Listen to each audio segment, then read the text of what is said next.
not slow up the tailgaters from both Michigan and Michigan State. They were out here early today, and it will continue long into the early evening. This is for bragging rights to the state of Michigan. Good afternoon and welcome, everybody. I'm Brent Musburger with a coach stick for me. Look, I got the longies out. I got the gloves. He's the coach. No hat, no gloves. Tough. But you were up at East Lansing, and you think you know why these Spartans are suddenly driving toward the top. Well, I think Nick Saban and his staff will do for Michigan State what Gary Barnett and his staff has done for Northwestern. Excellent coaches. First off, I say that because he's a fine leader. Great teachers on his coaching staff. Very, very demanding coaches. Great technicians. They have NFL experience on both sides of the line of scrimmage, and they're fine motivators. Interesting matchup and contrast between the starting quarterbacks. On the left, Scott Dreisbach of Michigan, a winner.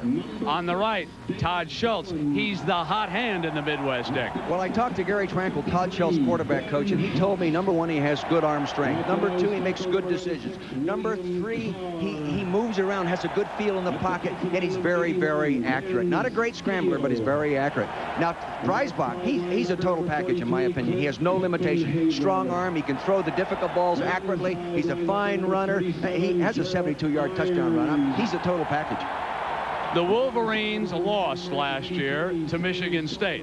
One statistic to keep in mind about this team: the last 7 times that Michigan has lost to Michigan State, they have won the following year. And they come in here favored by 8. You know, Dick, let's talk about these two defenses. Both of them are outstanding, but both of them a little different.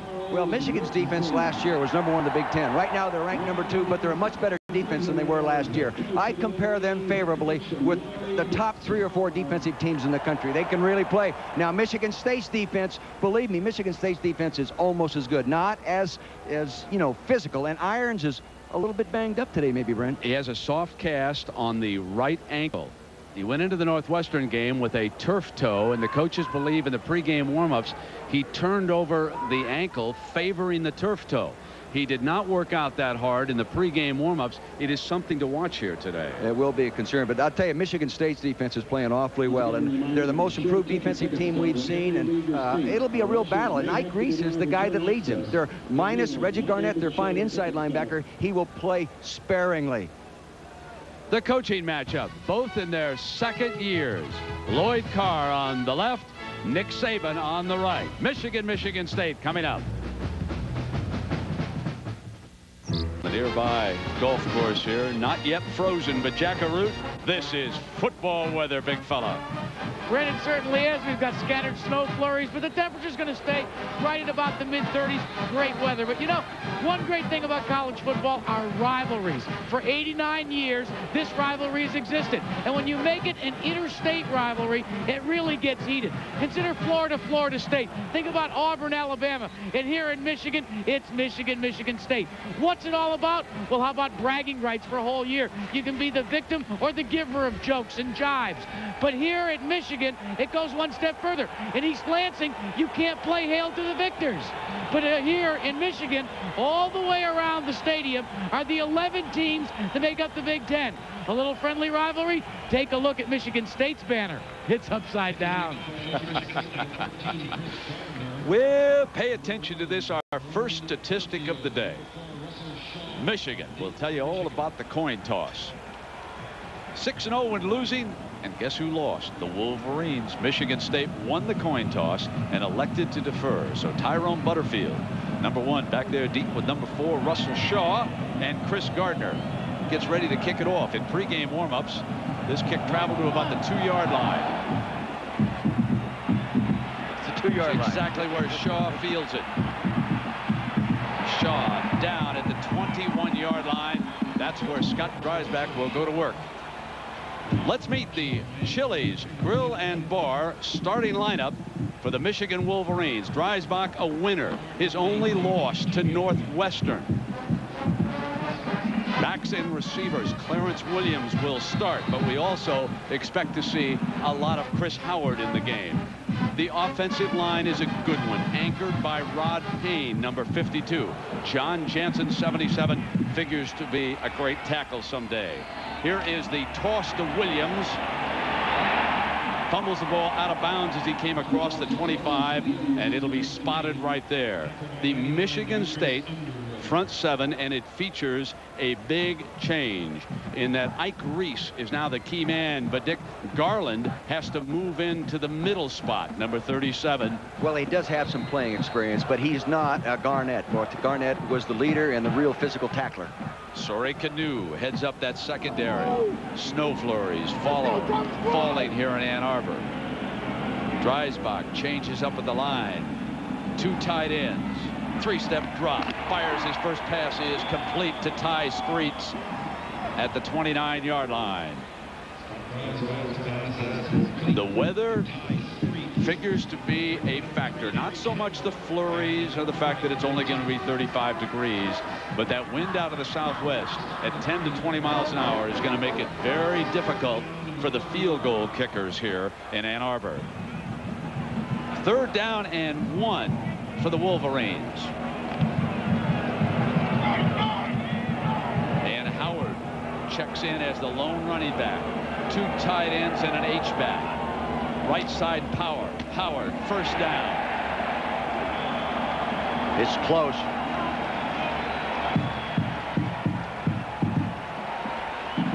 Tyrone Garland, number 37, making the hit, and they will move the change now. Fresh set of downs. Just a slow, mush play. They're going to get after people. Not good wing blocking there by number 88, Mark Campbell.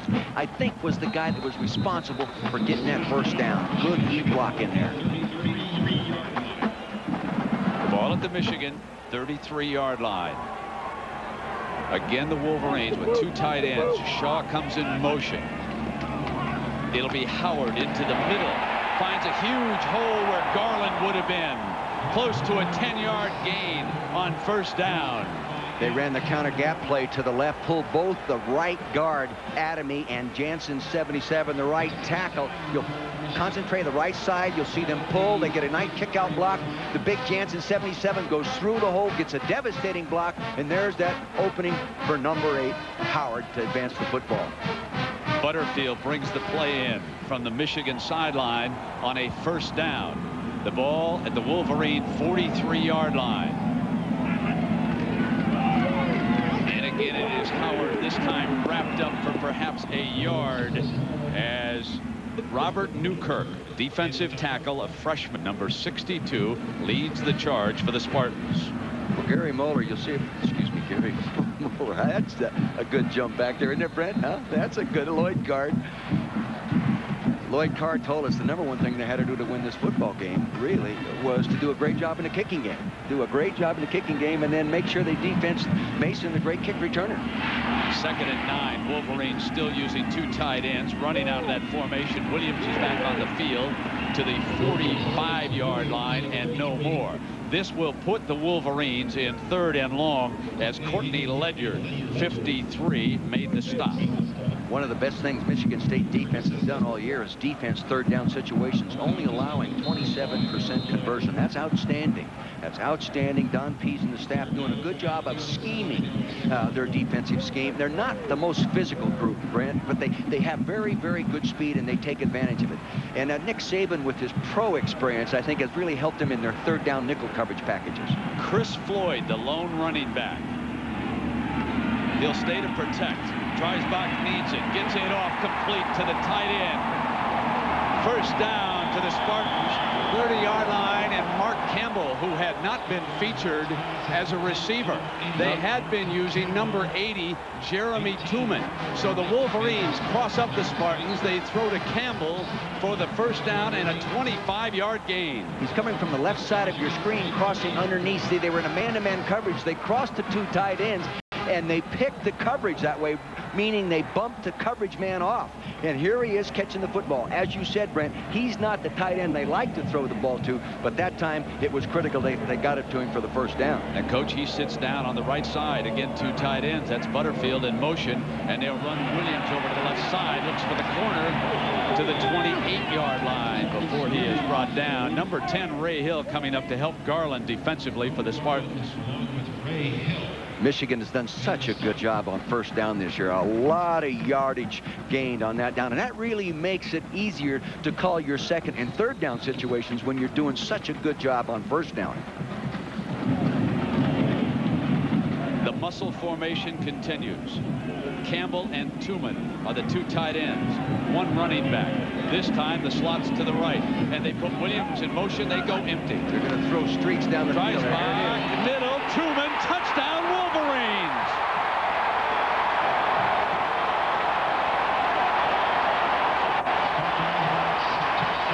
A 28-yard scoring strike to Tooman. So it's 25 yards to Campbell, and then the touchdown to the other tight end.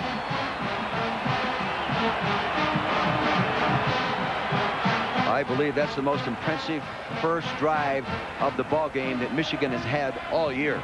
They have not been outstanding in the first quarter from an offensive standpoint.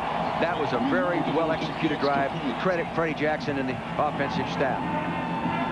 Remy Hamilton makes it a 7-0 game. So Jeremy Tooman with his 4th touchdown catch of the year.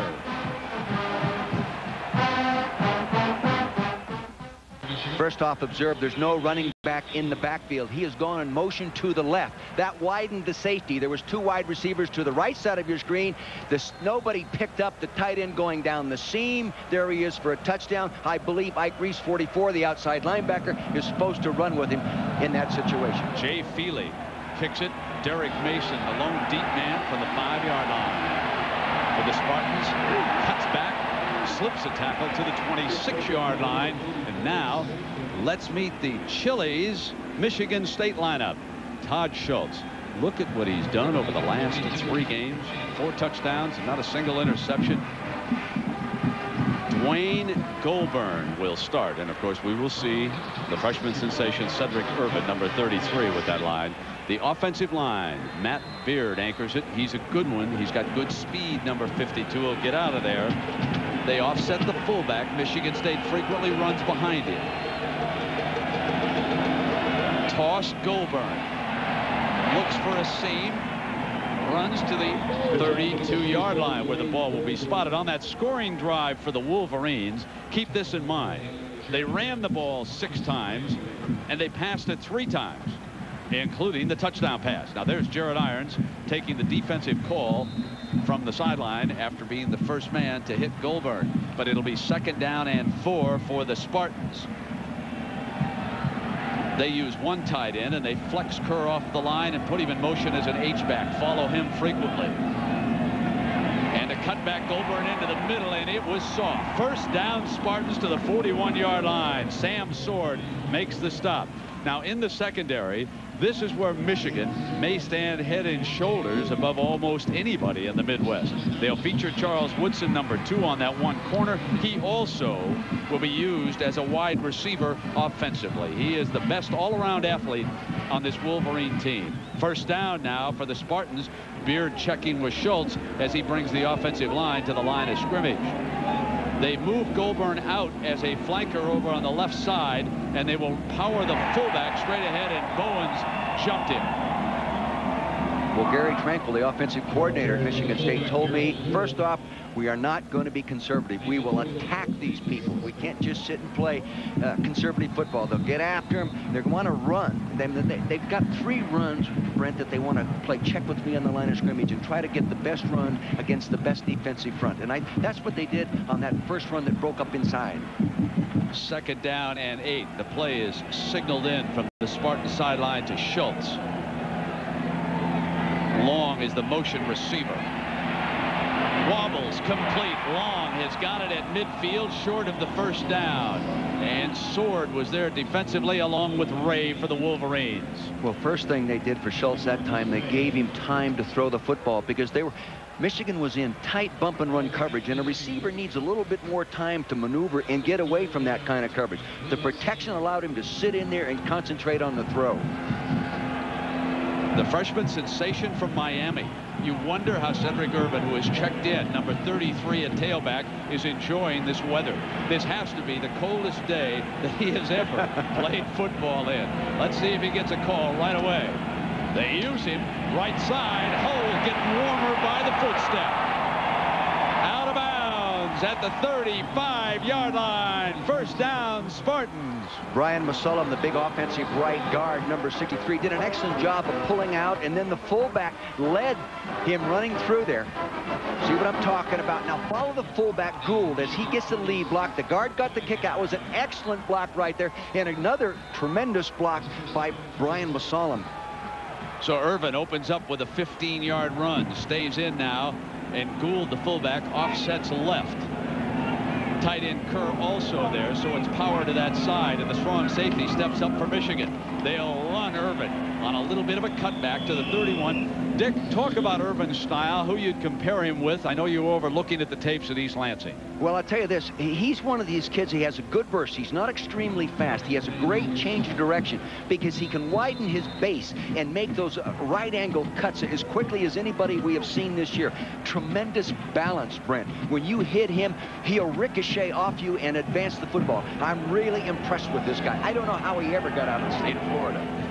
Neither does Bobby Bowden. Second down and 6. Straight eye. Schultz, quick pop. Now that's 25-yard line, first down. What that was an audible just between the receiver and the quarterback. They call it smoke. And they yell smoke as soon as they see a corner backed off like that, and they want to get the ball in his hand quickly, Mason's hands quickly, just because he's a fine runner after the catch. This is a very efficient drive as Mason just made his 100th career catch for Michigan State. Number 80, ace return man. He is now split out to the left on first down. Woodson takes him, and Long will be a slot man in motion over there. Goulburn back on the field is hit for a loss by number 43. Clint Copenhaver makes the biggest defensive play of this series for the Wolverines. Very big play because now you put him in that second and stream long yardage situation, 2nd and 16. The big thing is now Tranquill will not be greedy. He will not try to go get 16 yards. He'll try to cut that probably in half, maybe even a screen pass or draw, but I doubt he'll go downfield for the big third down or first down conversion on second down. So they'll slot right. Long, perhaps their fastest receiver, is the slot man. Mason is outside him on this second down.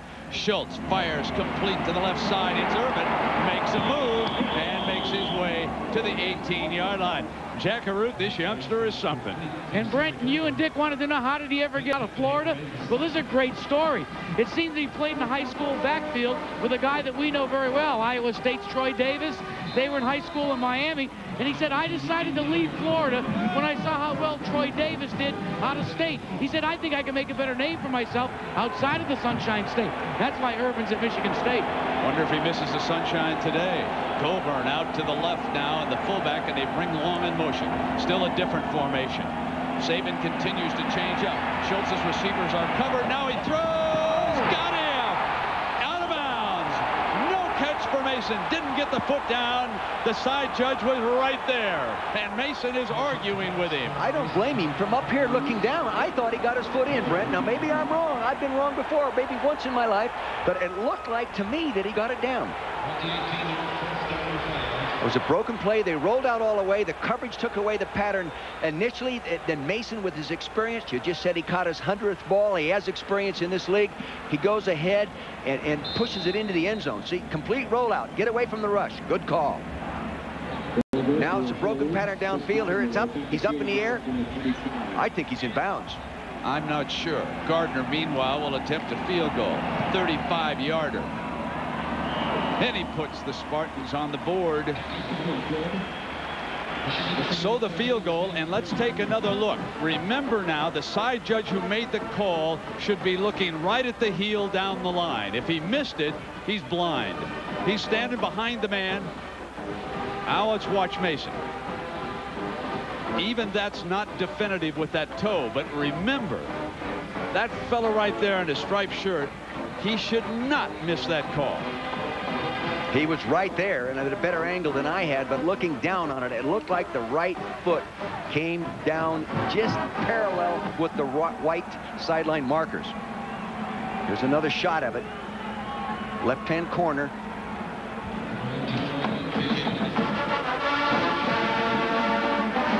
Well, I'll tell you, to me, that's in. Well, Dick, I don't. Plus, I think the official's looking up. I don't see in the angle of his head. He looks like he's looking up, not down. Well, maybe I'm seeing something into it that doesn't exist. But anyway, doesn't count. Let's play football. 7-3, the result of the field goal, and Gardner to kick it off again with Derek Mason. Certainly been one of the more efficient offensive performers for the Spartans over the last several seasons. Butterfield and Shaw are back deep. Shaw at the goal line. 15. Down at the 19-yard line.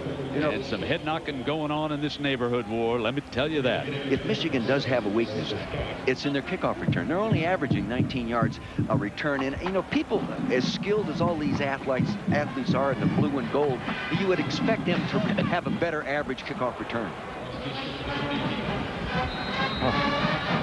Dick, tell me now why Michigan featuring the 2 tight ends. What does that give them against this Spartan defense? Well, it stabilizes the defensive front because they like to play an over and an under, and it allows them to check to what they think is the weakness of the defense and run.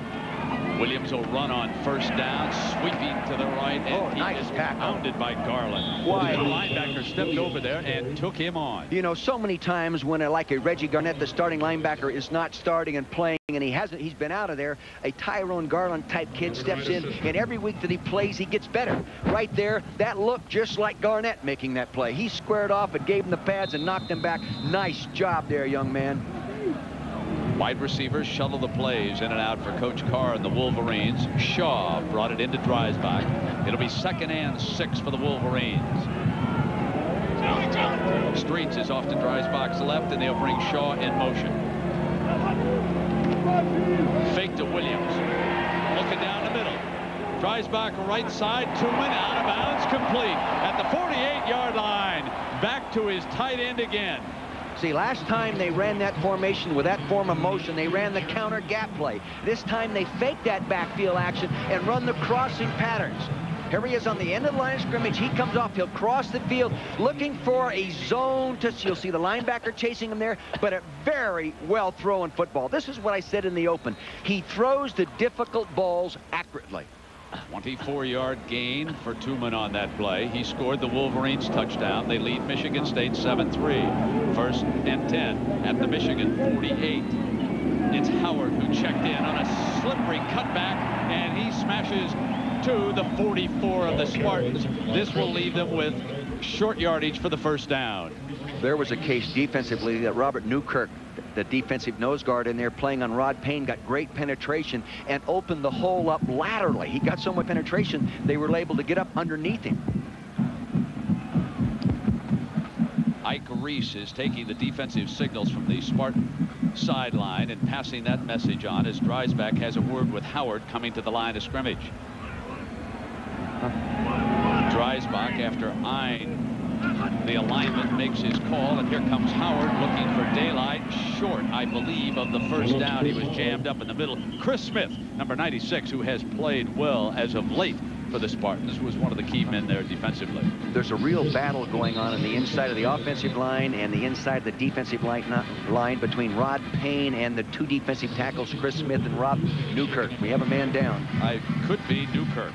Robert, the freshman, could be down. We'll have to wait and see before we confirm that, Dick, but it looked like it was 62 to me who went down there in a heap. So while we've got a moment, let's talk a little bit about the prime time lineup here on ABC. Tomorrow, Michigan 7, Michigan State 3. And now on 3rd and 1, they will come up with the fullback powering straight ahead, and it was John Ames, the big fella, and he was met with resistance there by the Spartans. We'll have to see where they spot that ball. The Spartans are saying, yes, it's short. Big Ag Reese there is saying, let's see what they decide to do here on 4th down. So while they measure, let's check in with Jackaroo. Jack? Well, Brent, not good news for the defensive tackle, Robert Newkirk. Right behind me, the athletic staff, the trainers for Michigan State are working on him. They say preliminarily he suffers from a dislocated shoulder. 4th down and that much. I think they have a good pooch punting game. They ought to pooch punt it. And here comes Young Griese.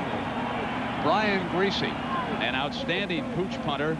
And don't forget it, Ains as the short back. If ever they were going to fake it, leading 7-3, they've got the fullback lined up short. If he spots anything.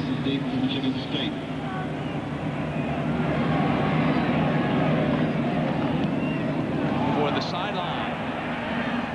A bounce at the 11, and it'll roll dead inside right on the 5-yard line. Another outstanding job by Griese, the pooch man.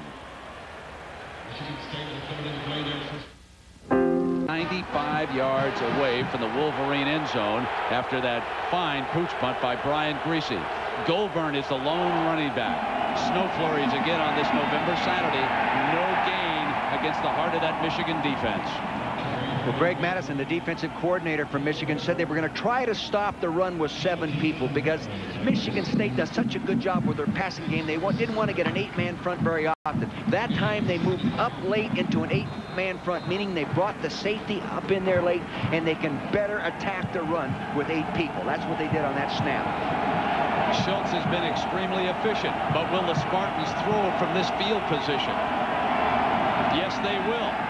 From out of his end zone, snaps it complete to Long, and Long is down close to the first down marker. The spot will determine it. Woodson, the defender for Michigan. You see how poised, set in the pocket, how he set in there. It was tremendous time to throw the ball. They doubled Carr. Now they're playing zone. Woodson number 2. He just stops in the zone. But what made everything like that work was good pass protection. And they doubled William Carr, and therefore there was no inside the pocket rush. First down for the Spartans. Ball on their own 16-yard line. Goulburn out of delay. Alley on the left side. Bangs to the 21. Real good job of defense by Sam Sword of taking on the fullback and making it bounce to the outside. Let the pursuit get over there and make a play. He's an awful good football player, and he'll be picking up the slack next year when Jared Irons is gone. Second down and 6. And Urban, an outstanding receiver as well as a running back, checks in at tailback for the Spartans. Fake Urban, snap left, almost intercepted. Pass was thrown high to number 80, and that of course was Derek Mason, and it almost was intercepted by Hankins. Well, he had to get the ball over the top of a linebacker, and that's one of the reasons it was high. See, now Hankins is bailing out, up pretending like he's going to pressure him. He doesn't. He bails out of there, but the ball just a little too high and just a little too far. Hankins has played that position very, very well this year. They're very pleased with his performance. Michigan defense shows the nickel back. 3rd and 6. Wolverines expect Schultz to put it up again. They're in a 3-man rush now, so they can drop a lot of people. Goulburn stays in the block. He picks Bowens up. They fire far sideline, incomplete, and Michigan State forced to punt. Now, Nick Saban, the head coach, told me one of his concerns in a punting situation that 88 Kyle Rance, this long snapper, is a true freshman, and his punter, Paul Ettinger, is also a true freshman, Brent. So he's a little bit concerned about those guys in this pressure situation. Ettinger was a little slow in pregame warm-ups. He's standing back on the Spartans' 6-yard line. They look like they're going to come after it. They are. Ettinger booms one very high. There's a penalty flag. He did not get 2 yards. Chuck Winters was not given 2 yards to receive the punt, and the penalty flag goes down on the Spartans. We've seen that called more times this year than I think we have in the last few years.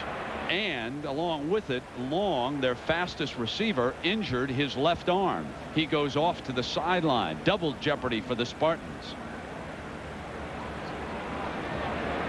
Kick catch interference, violation of the 2-yard radius on the kicking team. 5-yard penalty, 1st and 10. We saw that called a couple of weeks ago, and that really was a bad call.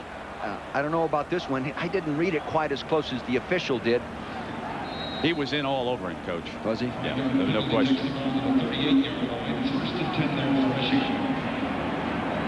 What happened was it was such a high punt, it allowed coverage a little bit extra time to get downfield. Dreisbach sends Michigan empty in the backfield again with Williams in motion. The offensive line deflected, back to Dreisbach. In and out of Williams' hands. That's 2 forward passes on 1 play. You can't do that. Not unless a defender touches the ball. They've got a flag down. That's got to be a loss of down. This is going to be a huge penalty. What a quick presence of mind for Scott Dreisbach. Back, he's going to set short. This is the same action they used to throw the touchdown pass. He gets back to him and he rethrows the ball. He can do it. On the offense, 2 forward passes during the down. That's a 5-yard penalty from the spot of the foul. Loss of down, 2nd down. No matter who deflected the ball, it is a completed pass back to Dreisbach. Then he is not eligible to throw the ball again, as the Michigan State defensive line powered in on it. Folks, this now is a 2nd and 21. Involves loss of down. It's now 2nd and 21. Ty Streets splits far out to the left. Here's that unbalanced formation. They like to run to it. Dreisbach rolls to it this time. Receivers covered. Good runner, and down he'll go at the 26-yard line. So the penalty put him in a hole, and Chris Smith makes the stop for the Spartans. They started the game, the first play of the game, with this formation. Unbalanced to the bottom of the screen. More offensive players over there than on the top, and they sprint out behind it rather than running behind it. Pattern taken away downfield. No one to throw to. Good pursuit. 3rd and 21, and Williams into the game. Williams is an outstanding receiver. 13 catches. He's averaged better than 12 yards a catch. Sometimes out of this formation, they will send him in motion and go empty. They don't this time. He'll bluff the block. He's the underneath man, and here Williams dropped it. Just when you brag about his ability to catch the football, he bobbles it. Don't give him those compliments.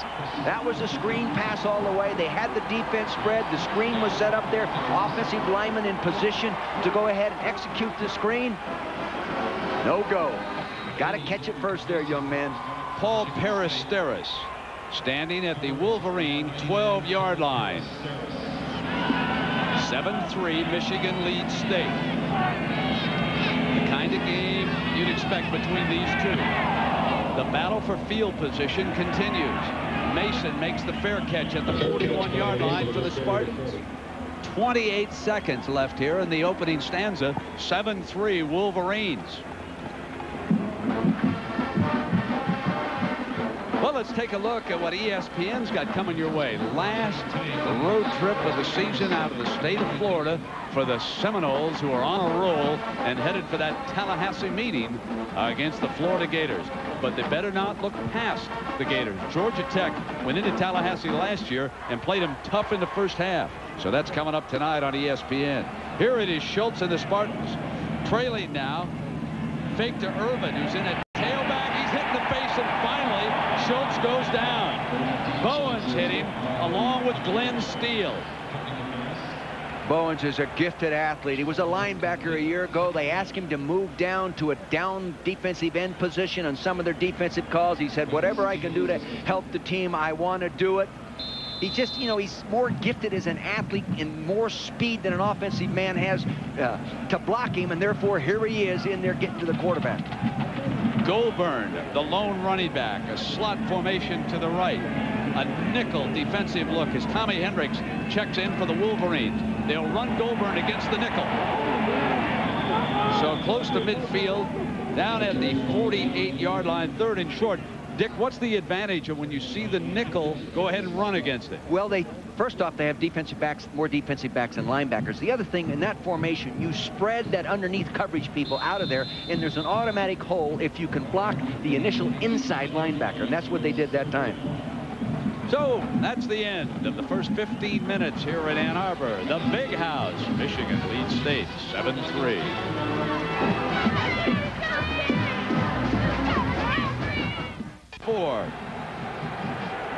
Goulburn is out to the right as a wide receiver.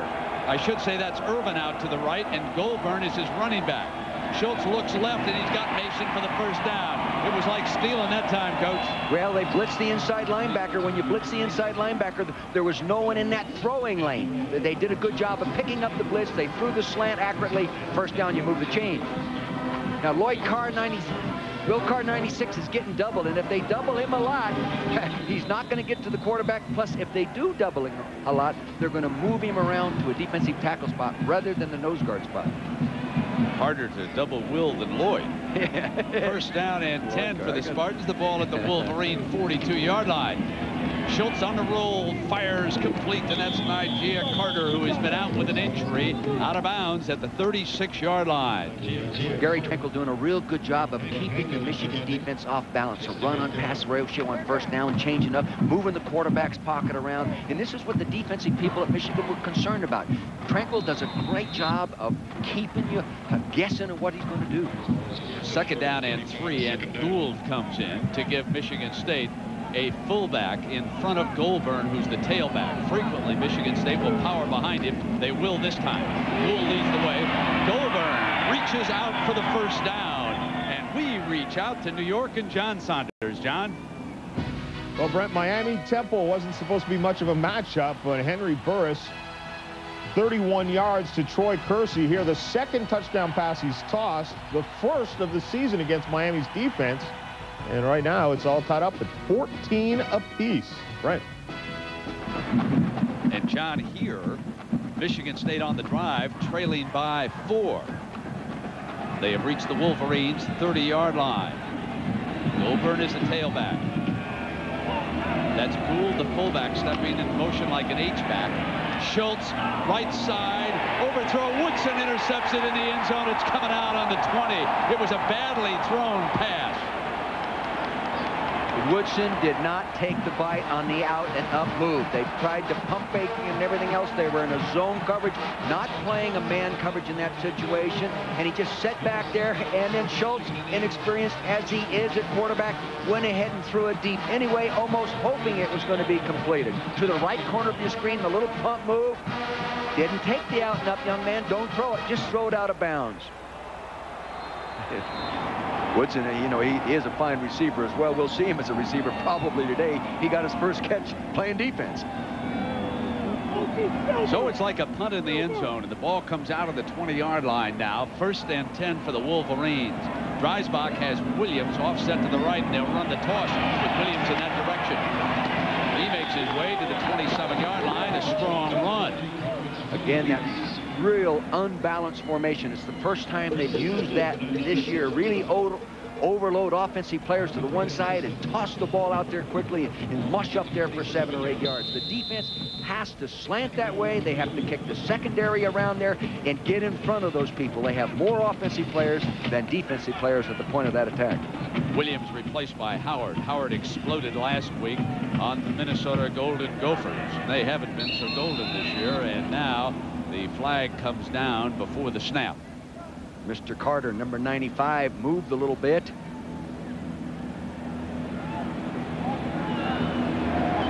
See, an offensive player must have moved first. Prior to the snap, false start, offense. 5-yard penalty. It's still second down. Jackaroo. Hey, Brent, Scott Dreisbach has some really good genes when it comes to athleticism. You see, his maternal grandfather, he beat Bo Jackson. Listen to this in 1947. He was drafted by the Boston Celtics. He was drafted by the New York Yankees, took a $10,000 signing bonus. And George Halas offered him a contract as well. But look at what Dreisbach carries in his pocket everywhere he goes. A picture of his grandfather, Ed Ehlers, his rookie card from the Celtics. And back to Howard, who's taking the handoff, and he makes his way out to the 28-yard line on that second down and long. So he will put the Wolverines in 3rd and short. Just go along with Jack was talking about Ed Ehlers. Ed Ehlers' son, I coached the Philadelphia Eagles.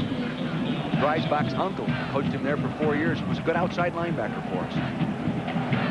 Dreisbach takes the signal from the sideline, and they will send in a little heavier back for him. That is Floyd. 3rd down and 2.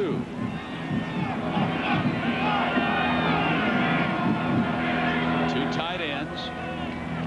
Dreisbach going to throw, hit in the release, and Tuman can't hold on. Good defensive pressure that time as Wright was blitzing the quarterback. He now has words with Floyd, but the blitzer got there on the release, and he may have jarred Dreisbach just enough. And he made him throw the ball just high enough, just out of the reach. Marvin Wright is a strong safety. Good defensive change up there by Don Fees, the defensive coordinator. He calls the blitz. It'll appear from the right side of your screen. Here he comes. Wham! Haristeris into punt, standing inside the Michigan 15. That Spartan defense is shutting him down now. Derek Mason, who through the years has been an outstanding return man, waits. Going to give it a go from the 33. And alley to the 40. Cut back now to the sideline. Makes the corner. Out of bounds at the 47. Derek Mason makes the most out of that return for the Spartans. We'll be coming right back to the big house. Michigan State lost was to Iowa in Iowa City. Here, the Spartans have the ball. A first down coming out from the 48-yard line. Schultz fires complete over the middle. He had Kerr. Two things are readily apparent there. Number one, the Spartan offensive line is holding up right now. And number two, Coach, Schultz got a little mustard on that football. Yes, he does. And they're holding up. When you throw a drop-back pass on first down, you're less apt to get the real heavy rush. Gerald Irons, number 81, going up inside. No, there he's 37, brother. Excuse me. Jarrett, when you throw on him, you're going to get tattooed when you catch it. Second down and 3. Toss to Goulburn. Alley cut back. Explodes. First down across the 40-yard line. So the Spartans now have almost equaled Michigan's 128 yards of total offense. Keep this in mind. The Wolverines made 78 yards on their first possession. They've been shut down ever since. But the Spartans now starting to mix it up, and they're on the drive again. See, this graphic really displays what we were talking about. They're getting pass protection now that they weren't getting first of the year. Mason and Carter are the wide men. Here's Irvin, the freshman. So they use the changeup and nothing doing that time as the Wolverines were ready defensively, and Sam Sword jumps him. Sam Sword, again, we mentioned his name a number of times. That he can move inside out on a play, and when he gets there, Brent, he can bend his knees and strike. You know, he's not a stand-up tall player. He gets down there at the level of those running backs with those pads down, and he can put you on your back. Dick, it's a luxury having two running backs like Goulburn and Irvin. Oh, no question. And, you know, and Irvin being a true freshman, what a replacement for Goulburn, who's the senior. Timeout. Schultz did not like the defensive alignment. He had Irvin at wide receiver and Goulburn as his lone running back. But he checked the safeties out deep, didn't like what he saw, and he's going to go over to Coach Saban.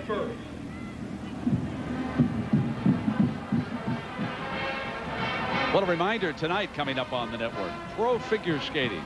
I want to check that out at 8 Eastern, 7 Central. That's tonight coming your way on ABC. Dick, what's your feeling about what you're seeing now between these two teams here, Michigan State and Michigan? Well, I really think it's the play calling right now from a Michigan State standpoint, Brent, that they're mixing it up. You know, they're throwing on the first down, both play action and drop back. And Michigan's defense, they're playing back there because they're concerned about that pass. Go ahead. Well, Dick, I'm just going to point out the Rose Bowl scenario. Michigan fans are well aware they got to win out and hope that Northwestern loses today at Penn State or at Iowa. Michigan State, though, a little bit tougher road. You see, Northwestern has to lose one game, but Ohio State must lose twice. So Michigan State really trails the Buckeyes by a couple games. Interesting, Michigan State does not play Northwestern or Ohio State this year. So it would be a long shot. However, it's not a long shot for Michigan State to make it to a bowl game. Those fellows who are coming off the field, they're not renegades from Yankee Stadium. They were out just repairing the turf here in Ann Arbor.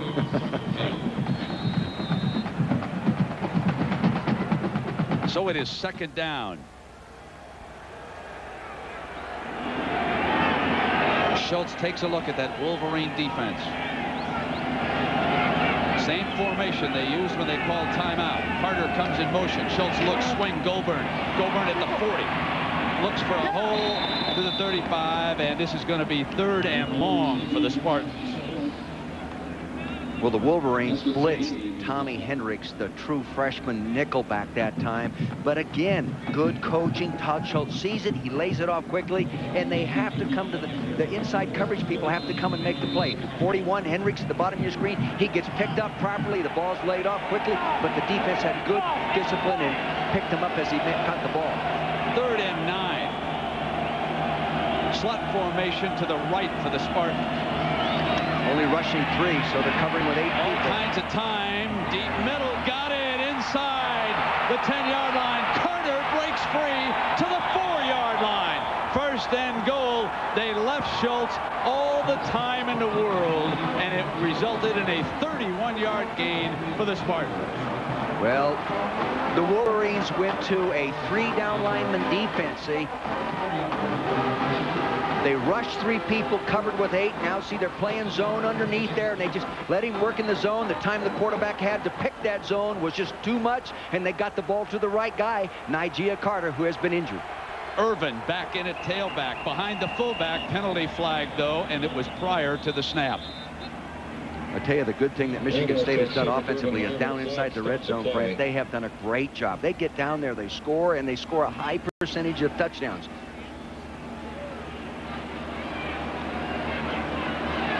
Irons is checking the coaches.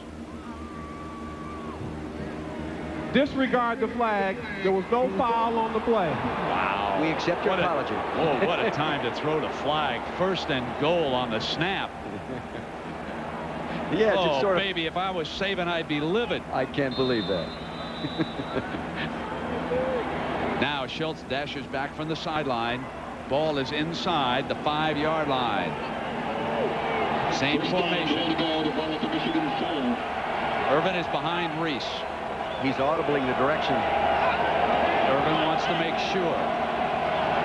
2 tight ends. Goal line defense. Irvin tripped up. Loses 3 yards on the play. Michigan penetrated big time.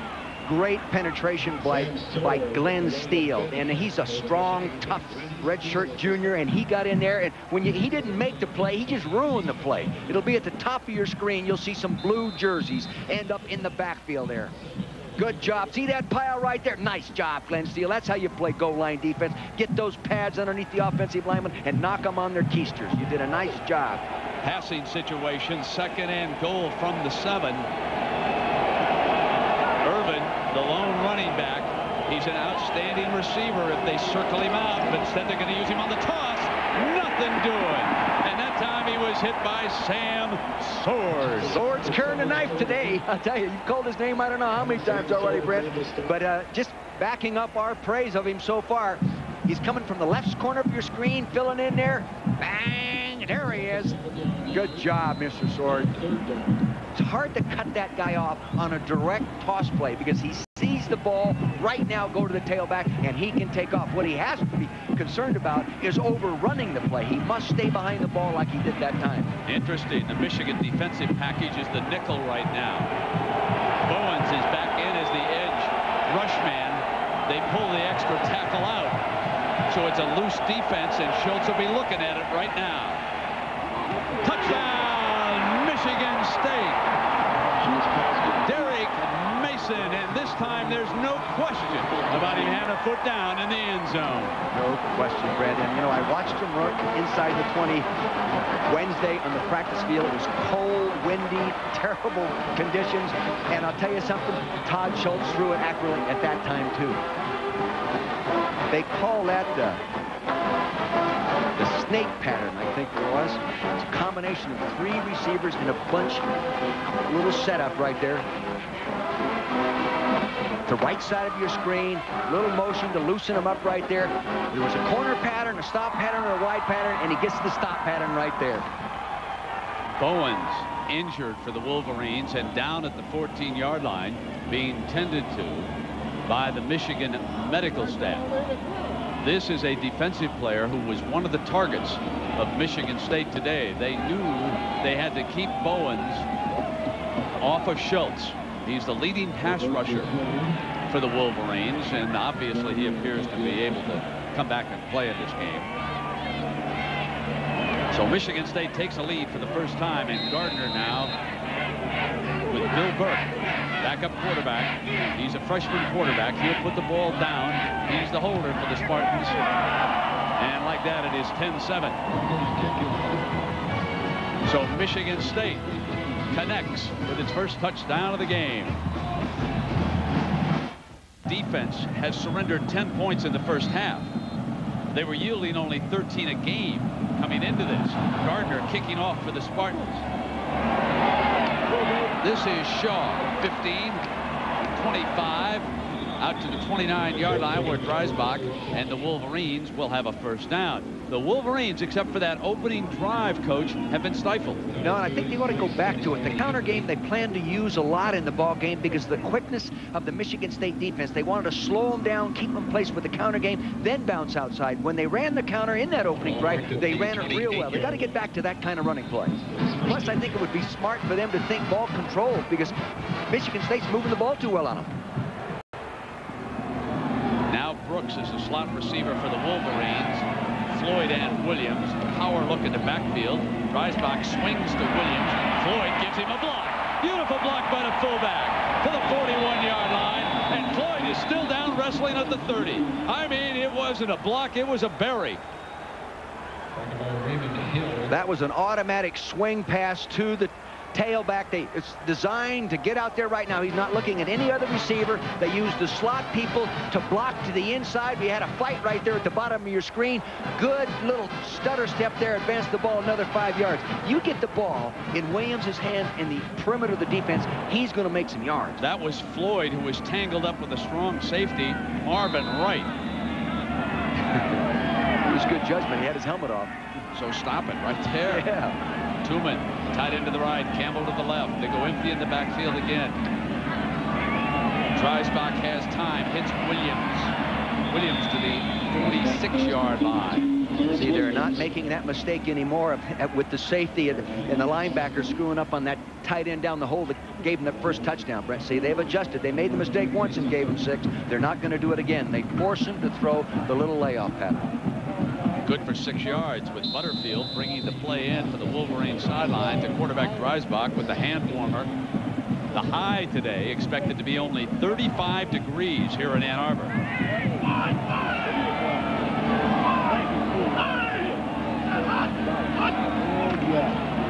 Williams. Reese comes up over the top and cleans up. Williams gains a yard. That was that counter I was calling for, but this time defensively they come with a blitz. They get 8 people up there and they bring them in. There's no place to run. For a second it looked like they had it blocked, but it closed because everybody was coming.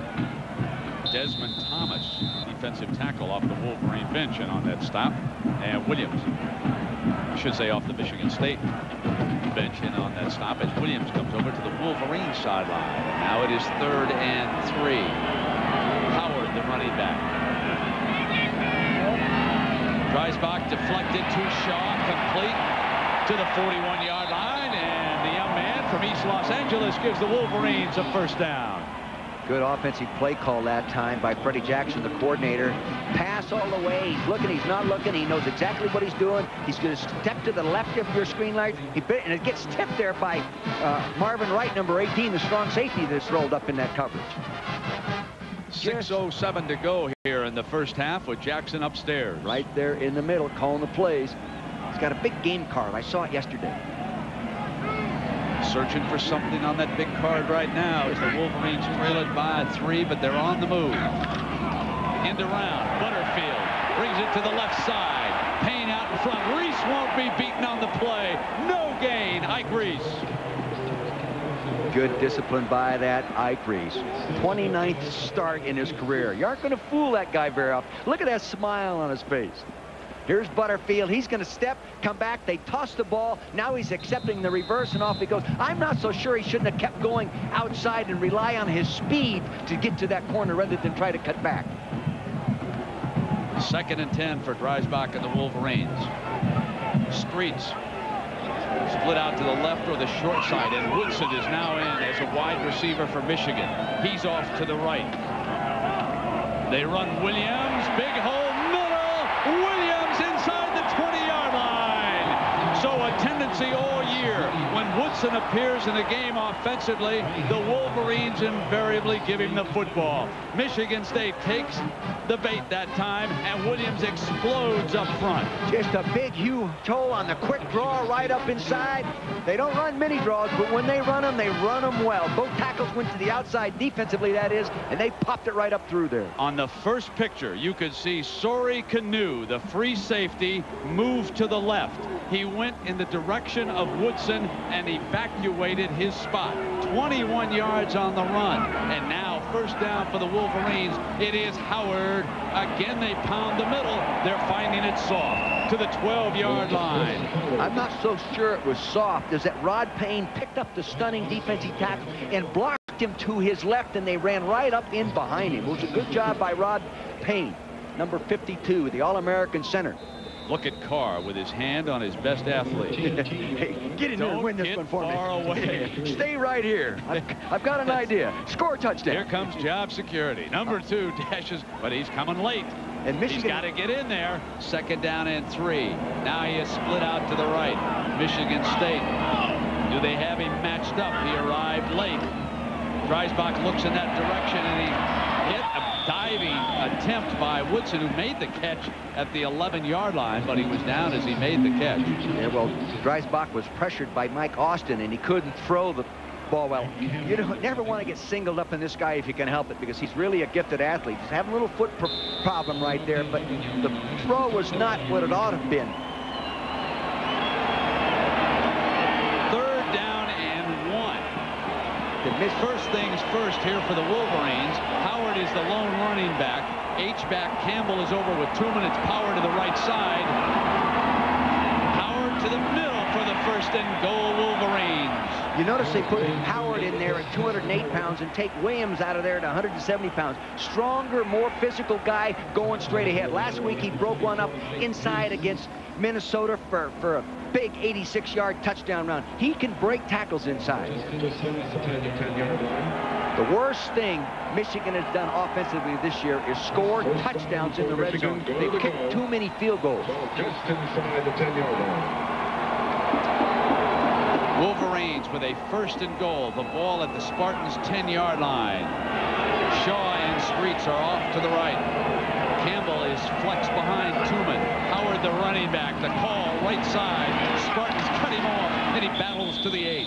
See, they're no longer getting the advantage from that unbalanced offensive formation, lining everybody up to one side and running behind it. Now the defense has made the adjustment. They're slanting to it. Here's Tuman, number 80, coming out on Reese. He's doing a pretty good job, but see, Reese knew where they were going. It was an unbalance, and he was slanting in that direction. You might as well, because that's where they're going. Change-up formations you've never used are usually good 2 or 3 times at the most, and from then on, good defensive people like Nick Saban and his staff will go ahead and shut it down. Carr sends Williams back into the lineup. He'll be used as a slot receiver to the right. Floyd is the lone running back set behind Dreisbach. They're late lining up properly. Dreisbach looks left, got it one-on-one, shot, penalty flag, touchdown Wolverines. But there is a penalty flag. He could have been tackling Shaw early. It was thrown down in the end zone.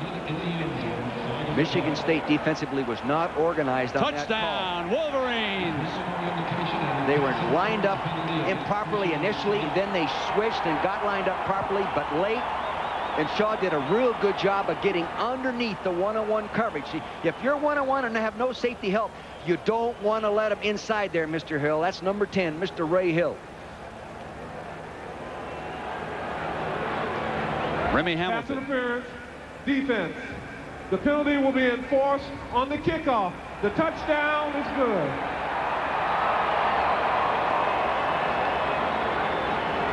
Double jeopardy.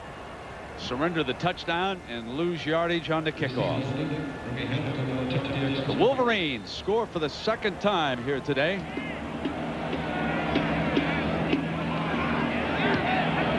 Hamilton perfect on the extra point. And it's 14-10 Michigan.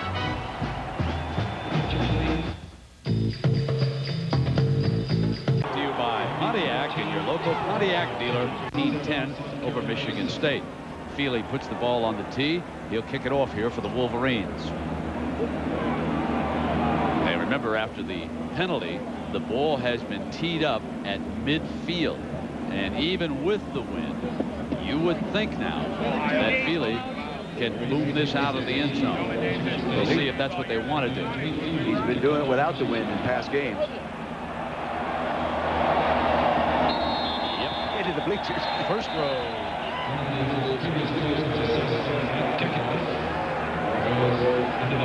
Well, Russell Shaw is a young man from East Los Angeles. The Los Angeles Times sent a reporter in to interview him the week of the UCLA game.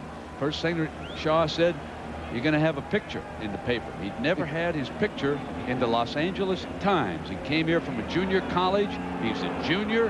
He's one of those fellas. His mother got to make her first airplane trip a little bit earlier this fall, came back here to Ann Arbor, watched the young man play. He's out of East Los Angeles.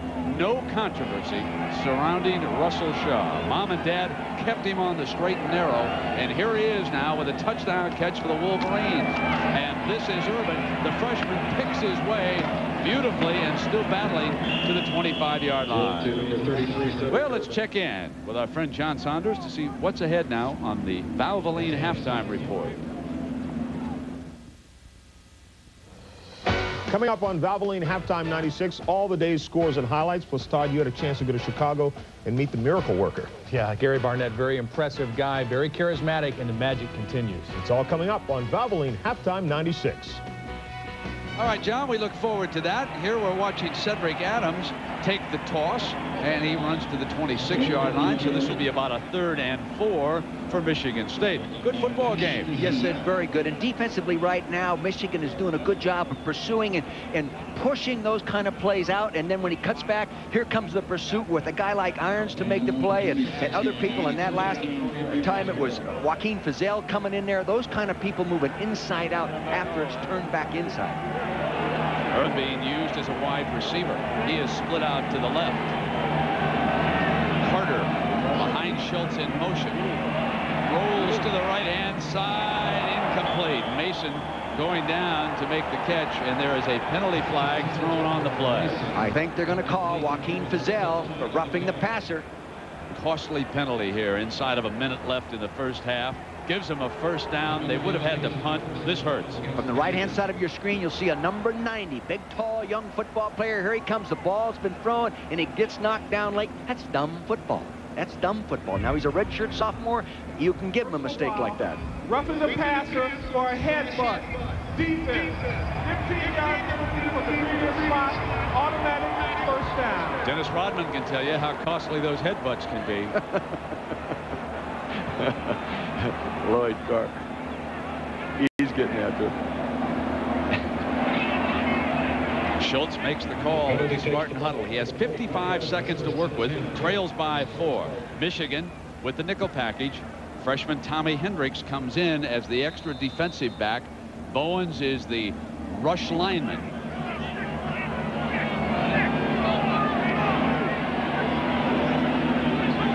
State's offensive line has done a good job against 96 Carr so far here in the first half.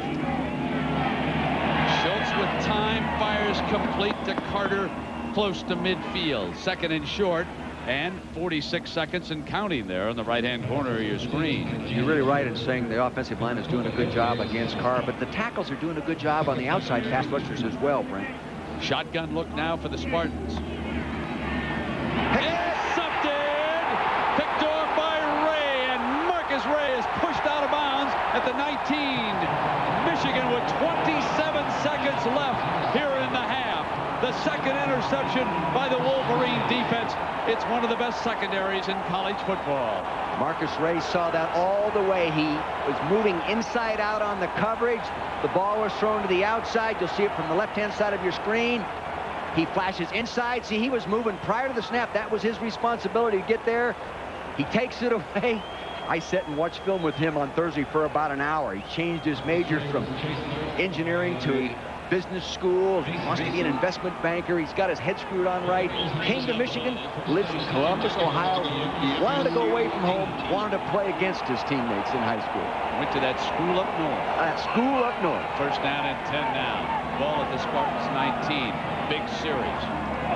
Here's Williams. Cut back. Looks for daylight right side. Jitterbugs inside the 15-yard line. And now keep an eye on that clock as the seconds start to tick away here. Michigan with its timeouts remaining. Second down and 7. Well, with 3 of them, you might as well use them.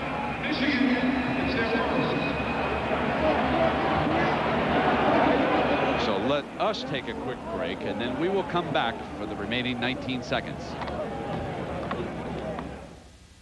Under theirs, having used the first one, still 2 to go, means they can attack the middle of the field, means they do not have to throw the ball into the end zone. They're already well within field goal range here. 19 seconds can be an eternity in football when you've got 2 timeouts. The only thing the coaches were reminding the quarterback of, call the timeout immediately, as soon as we can, to save the seconds. And now Dreisbach brings him out. Shaw and Screech off to the left. Woodson on the field offensively to the right. You know they got something in a package for him. Dreisbach looks over the middle, throws it, touchdown! Tooman, his second of the first half.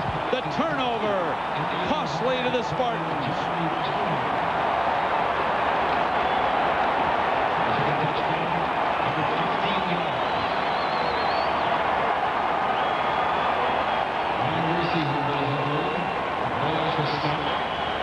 Saban's team now will have to rally in the second half. 21-10. Michigan did a real good job again of spreading the defense all the way across the field. Now Tooman gets one-on-one situation with the safety, Marvin Wright, number 18. He gives a little stick move to the outside. He has no help inside. The ball is thrown on time, in rhythm, and into the end zone for a touchdown. The coaches told us yesterday that Tooman is a gifted athlete and destined to be one of the finest tight ends that ever played here. Out, and he's proven it today. Take a look again from up high, left-hand side of your screen. He comes off inside. Good pass protection. They handle in the rush inside. Right down over the middle. You can throw it there when there's no safety there. They were man all the way across the board. So they came in raving about Todd Schultz. But Tooman has caught 2 of the 3 touchdown passes thrown here in the first half by Scott Dreisbach. We'll go back to one statistic on Dreisbach. He is a winner. His only loss as a starting quarterback for Michigan came at Northwestern when the defense simply did not hold up in the 4th quarter. This young man can find a way to beat you, and the Wolverines up 21-10. No, you know, when I went back and watched that 4th quarter of defense too, and that Michigan didn't play as well, but you got to give credit to Northwestern for doing what they did. So, fumble! Michigan's got it. Timeouts. 14 seconds. They may not be done yet. Well, they've got enough time with the 2 timeouts there to run possibly 3 plays if they call the right ones. But you also have a real good field goal kicker, so that's going to enter into your thinking right now. Get the ball up there, get the timeout call, maybe go for the field goal a little bit earlier. See, it goes right between his arms. There it is. They're alert to pick up that football. That was Kevin Bryant, who was coming in for the Wolverines. That was Art Morris, a backup corner who was there trying to field that punt too.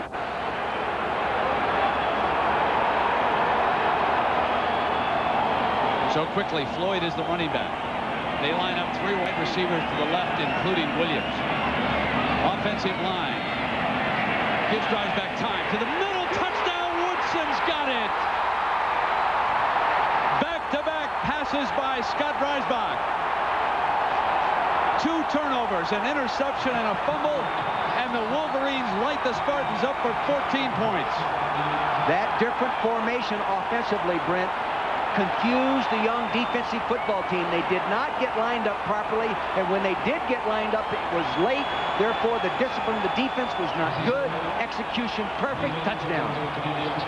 Hamilton. 4 touchdown passes by Scott Dreisbach here in the first half. 2 to Tooman, 1 to Shaw, and now the best athlete in Ann Arbor, Woodson. You can see right here, the defense getting late. They're yelling at each other. Hey, where do I go? No, you go there. One guy's pointing left, one pointing right, and they snap the ball and throw the touchdown pass. Good change-up formation that they hadn't seen before. That's the disadvantage of an inexperienced defense. Here's Woodson coming inside on the post. Marvin Wright, number 18, overruns it. There it is for the 6-pointer. 2 touchdowns in 19 seconds. And Dreisbach, I said early, this guy can throw the difficult balls accurately. I don't know if he has a limitation. Can't beat Northwestern. Yeah. Well, let's see if they try to light him up with another pooch kickoff. 28-10. Still 8 seconds. This time along the ground, looking for the high hop. Bobbled again. Picked up at the 25-yard line. Out to the 35-yard line the last 3 seconds. Taken by Cedric Murphy. Here in the first half. So in a 19-second flurry, the Wolverines blow this one open. We've got Valvoline halftime coming up with John Saunders and Todd Blackledge. Stagler with the ball play at the 36-yard line, 1st and 10. Somebody tell my friend Mr. Blackledge that Corey Dillon out in Washington reminds me more of Lou Gehrig than Wally Pipp. He's not old enough to remember that. It was Pipp who went out. He's Sheehy, Todd. 3 seconds now. We got a timeout by the Spartans. They have a choice to just flop on the football or go Geronimo and lay it up there. Making the decision right now.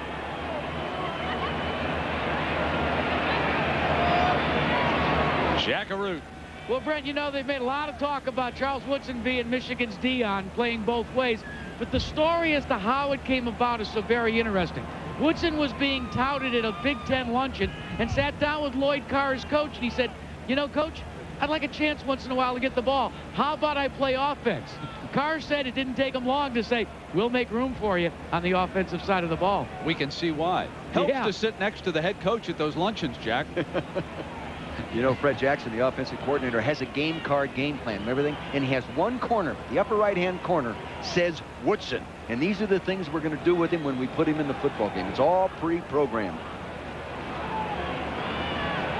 Michigan State will feel real good about getting inside that locker room. They'll be discouraged, but remember, 30 minutes of football left in this one. And now it is up to the Michigan State coaches to lift their spirits and get them back in this one.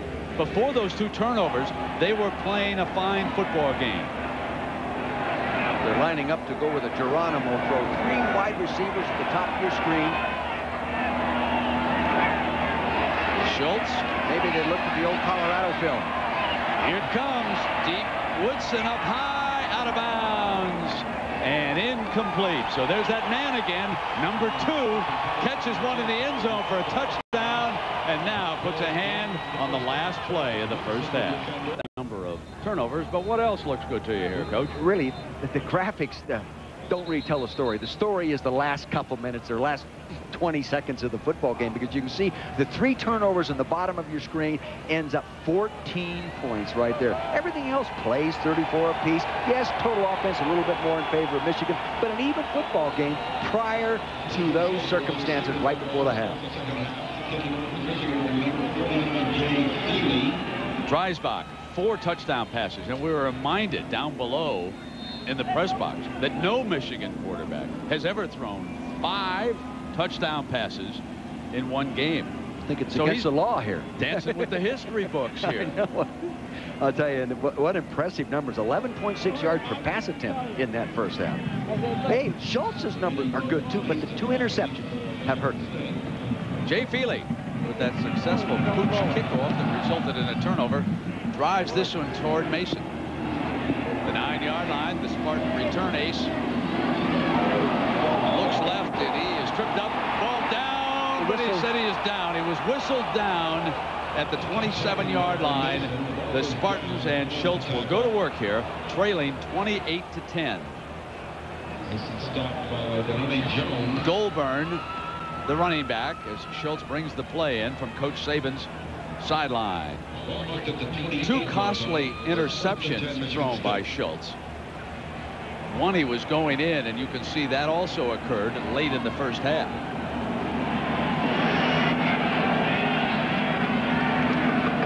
Goldburn, middle is cut off, 2nd and long, and there's the big man, Will Carr. You know, and if they get in the real goal line offense, so far they've been scoring from out away from the goal line area. But when they get in the goal line formation, he's the blocking back. They'll also throw the ball to him, and he'll run the football. He's quite an athlete for a nose guard. He doesn't like all this fancy passing going on. He wants some of that old-fashioned Bo Schembechler football. 2nd and 10, I formation. Play fake. Bowen's coming. Schultz still hits Gould, the fullback, for about 5 yards. You know, the Michigan State's offensive line is doing an excellent job of giving Schultz time to sit in there. I don't know how long it was, but Bowens was coming around top of your screen, coming around Mudd 65s, but Mudd does a good job of holding him. He grabbed him with both hands and got away with it. Go ahead and complain. Mr. Bowens, he came into the ball game with 11 sacks, 14 tackles for loss. He is a pass rusher. 3rd and 5. Carter's the slot man down to the right. Urban, the freshman running back, is split out to the left. Schultz.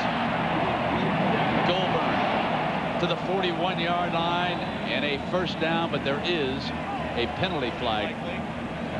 Well, they missed the holding call last time, so they said, hey, we made a mistake, didn't call it, we'll call it this time. Not going to get away with it 2 plays in a row. Nick doesn't like that. Boy, this guy has done a remarkable job of coaching this football team. Holding, offense. 10-yard penalty to the spot of the foul. Replay, 3rd down. You know who really told me that? It was George Perlis, the ex-head coach. He said it's just remarkable the performance that this man is getting out of the athletes he left there. He said some of these guys aren't as talented, and they're playing really well. Frankly, I think the guy on the other sideline is doing a heck of a job today. So do I. Just over 20 yards to go. It is 3rd down and 21.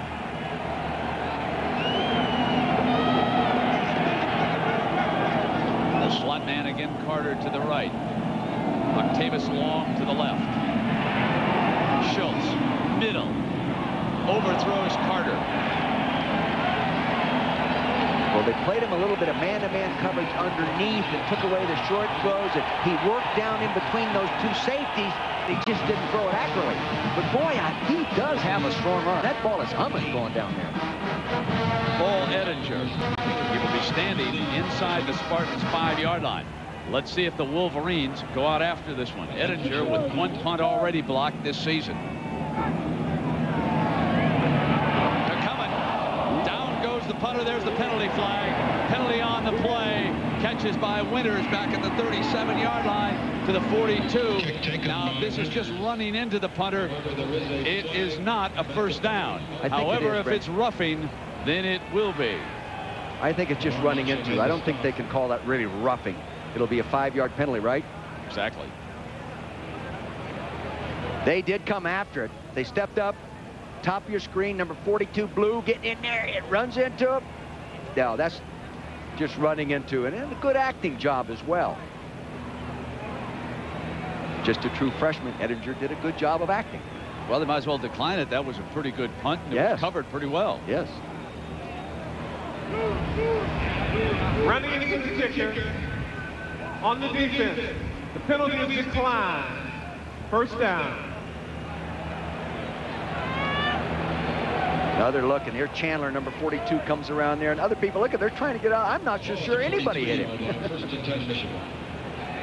1st down and 10 for the Wolverines. They'll go to work on their own 42-yard line, leading the Spartans 28-10 here in the early minutes of the 2nd half. Still looking for the same kind of rhythm that existed back in the 1st half. The score is misleading. The Spartans were playing well, but then they played turnover, and that turned this game completely upside down. That's Shaw who got a touchdown pass with a forward motion. Howard, the running back, slams behind the right side and moves the pile. Michigan came right out. 9-play drive touchdown. Then they were really bogged down. Punt, punt, punt. And then they had a nice drive, 11 plays touchdown. Then the 2 turnovers, bang, bang, they're in the end zone, and they have the good lead. Here's Woodson checking in. He again is laid off that bench. They keep him disguised. He's down to the left side. Cornerback shows bump and run. Drives back, eyes the defense, makes the call at the line. Short drop, wants Mr. Woodson. Got to go deep. Woodson breaking free. Got it. Out of bounds. Out of bounds. Made the catch, but he was out at the 21-yard line. Well, Dreisbach saw that tight, what you said, bump and run coverage. Now, he was backed up by a safety, but he went ahead and tried to throw that fade down the sideline. He just pulled him a little bit outside. There he is on number 10, Ray Hill. He takes him down the sideline, gets a little too wide, and then the ball pulls him on out of bounds. Hill knows he's beaten. The safety should be there by now. Woodson stays in the game. Remember, frequently they like to run it in around. You could also bluff with it. Williams very deep as the lone running back. 2 tight ends for Michigan. They have featured 2 tight ends most of the day. Here is Williams. Dances to the left. Now turns it up. Crosses midfield. Williams out of bounds inside the 40. So good use of Woodson as a decoy finally as they run away from his side of the field, and Williams is successful. This is strictly athletic ability. They want to run the draw up inside, which they were successful with in the first half. They start up inside. There's nothing there but ability and speed. He just breaks outside. 3 white jerseys, cannot accelerate to the sideline as quickly as he can run there. Real good innate running ability by Clarence Williams. I'll tell you who's going to be impressed by this game. The Ohio State coaches. The Wolverines are coming to Columbus. Tra-la, tra-la. Drives back now with Shaw off to the left. Play fake, roll right. Behind Campbell's block, fires, and he's got Shaw just short of the first down. I'm going to tell you, this guy can really hum that football. He really can. He has tremendous poise. And Shaw is a guy as a receiver. You talked about it earlier, Brent.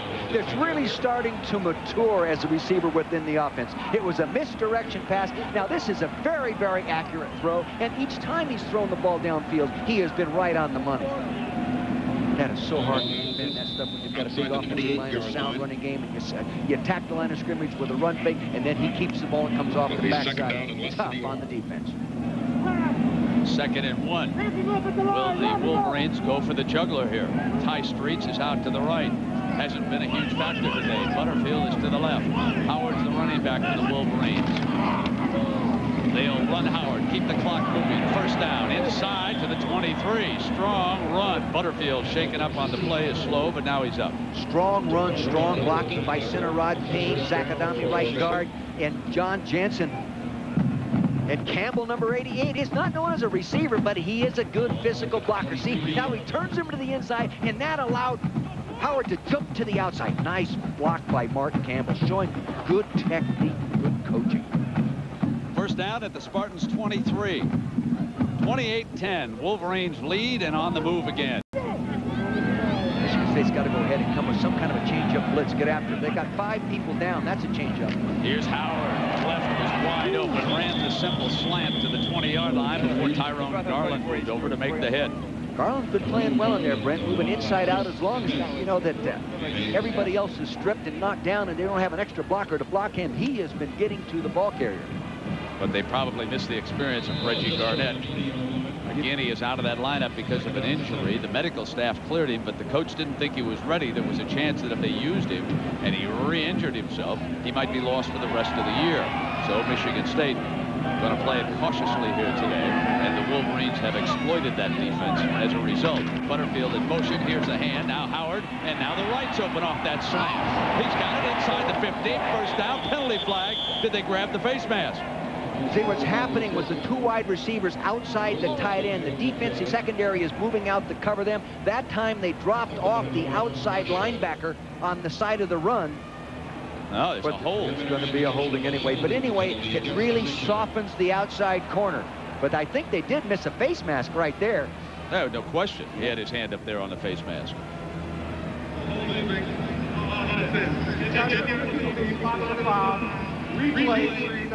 Ty Streets downfield, guilty of holding. That's why the flag was thrown where it was. Well, we know Ty Streets is a wide receiver and has good hands, but he just used him improperly. Outstanding high school basketball player out of Chicago. Once lit up Kevin Garnett, I'm told, on my basketball spot. Second down and 12.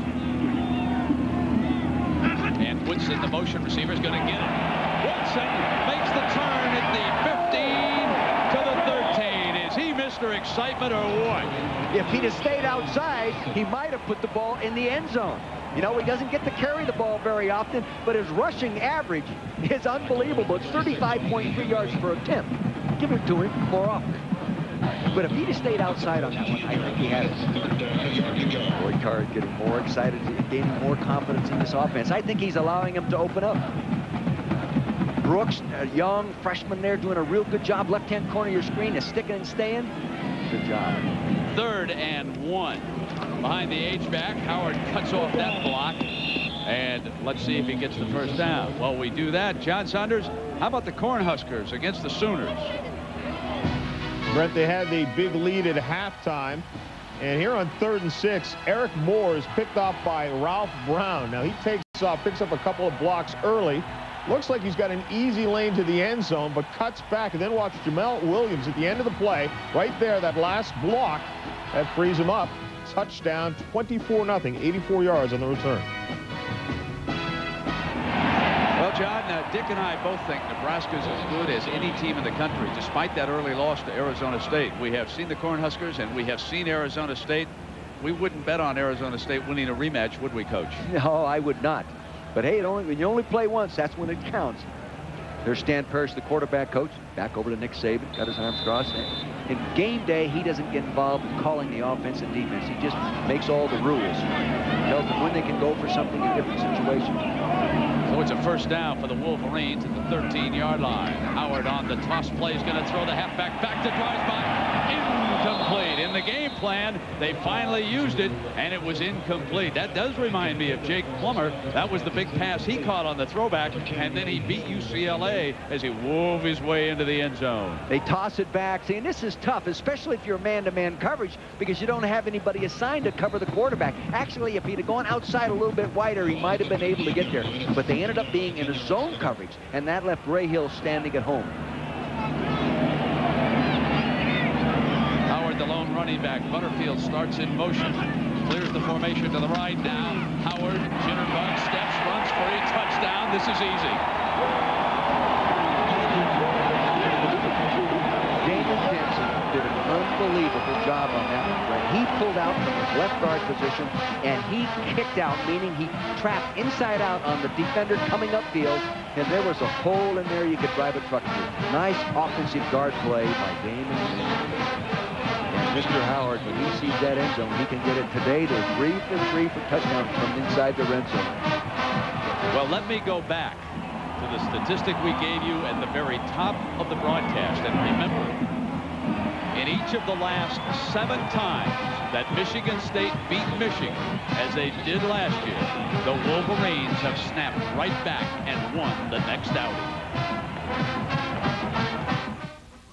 Concentrating on the running back, concentrate on the left guard, 51, Damon Denson, as he pulls across and gets a nice kick-out block that allows the running back to get up underneath there. Good job of inside-out trap blocking. Michigan State once led this game 10-7. Now they trail it 35-10. 4 unanswered touchdowns by the Wolverines. Mason from the 2. 10. Looking outside left. Smart return. 30, 35. Good return out to the 43-yard line. Well, Mason hasn't had the kind of year kickoff returning like he normally has had, but Tuesday we've got a big lineup on ABC. There you can see Home Improvement. And guess who's going to make an appearance on Home Improvement? In a couple of weeks, you're going to see our man, Jack Arute. I can't wait. Covering today's turkey competition is Indy race car announcer Jack Arute. It's Jack Beirut, isn't it? Or Jack Arute? Just Arute? Is it Jack Beirut? Arute. Arute. All right. Now, Brent and Dick, we're done with them, okay? Right? You go to the Michigan State game and just get him out of here. This is our big episode. This guy bring the tie like this. We got professional people on this crew. We try to manage it. Get him off the college ball game where he knows what he's doing here. It's a big episode. The guy comes in with this kind of tie. What is this, huh? I'm telling you, we have a big episode. It's all made out of wood. At least his performance matches that.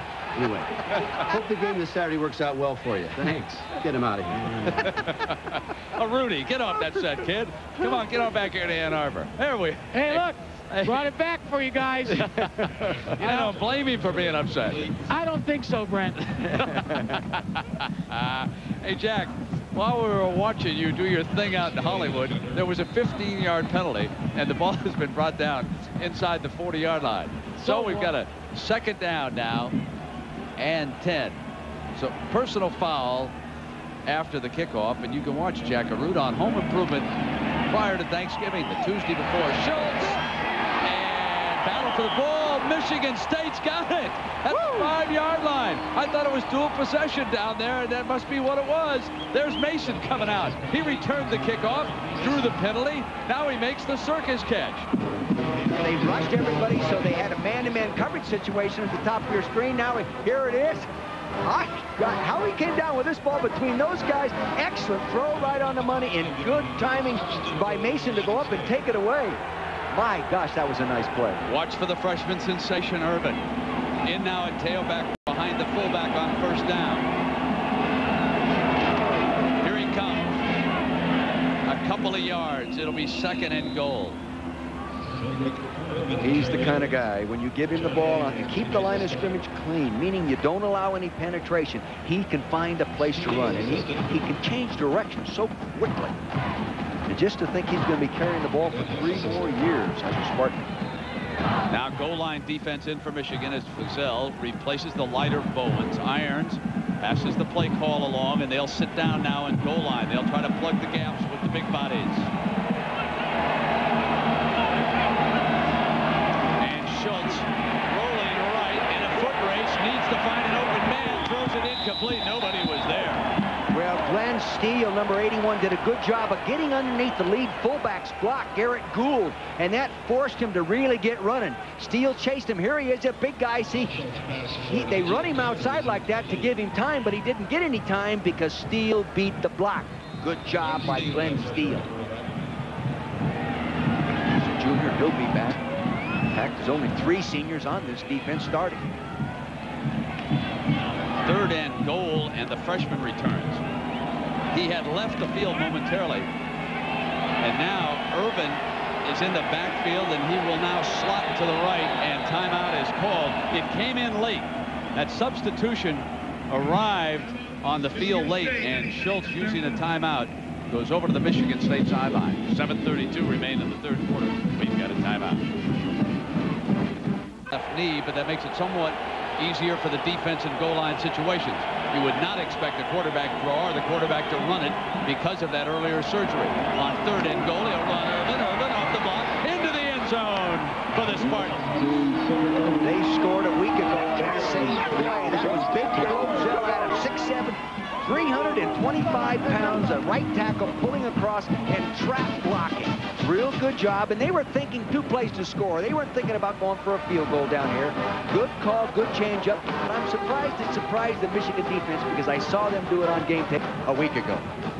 Saban calls for the 1 point, battling back. He wants just to add some points now. This would make it 35-17 with Gardner. Burke puts it down, and it's on the money.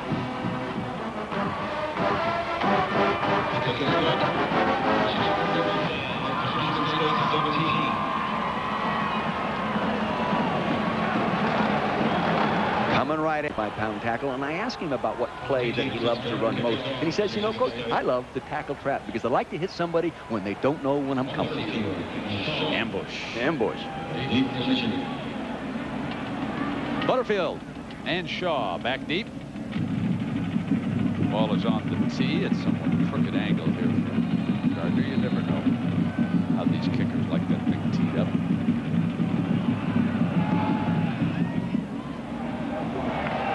Watch Shaw from the 2-yard line. Buried at the 21-yard line. And now it will be up to the Spartan defense. At 35-17, this baby's not over, but they need some 3-and-outs or turnovers. And, you know, as well as Dreisbach is throwing the ball, I think from a defensive standpoint, you still got to play Michigan to run the football and try to eat up the clock. So therefore, you've got to gamble a little bit on defense. You've got to bring those linebackers in there, get that safety up, and get an 8th man in to try to stop them from running the football. Then hang on the best you can in pass defense. Only one tight end, Tuman, the fullback, with Dreisbach throwing the swing to Williams. Williams slips a tackle, then slams his way into that penalty flag up around the 27-yard line. That was Sori Canoe, the free safety who was there defensively for Michigan State. Well, Freddie Jackson, the coordinator, did a nice job of changing up. Break for the Spartans. That's the second time they've run that same play. Just a little swing pass to the 2 wide receivers blocking. And when you get the ball and Clarence Williams' hands out there, it's really tough in a one-on-one situation to tackle him. Offense. 10-yard penalty from the spot of the foul. Replay, first down. Well, at the conclusion of the game, we'll select the Chevrolet Most Valuable Player of the Game from each team. And to date, Chevrolet has awarded nearly $6 million to the scholarship funds of America's colleges and universities. 35-17 is our score. Michigan, 7-14, left in the third. And the double tight end package now on the field for the Wolverines. They find themselves with a 1st and 14 after the holding penalty. Dreisbach has thrown 4 touchdown passes. The Wolverines have run for their 5th touchdown. Butterfield, the motion man. Play fake Williams. Roll left Dreisbach. Wobbler on the money gun. Throws it like Billy Kilmer sometimes, but it still reaches its target. I'll tell you, Billy Kilmer never threw a ball that hard in his life. Boy, does he hum it. Look at that. You can see he's got a little, almost a grin on his face. He is growing. He is gaining confidence. Look at that grin. He loves it.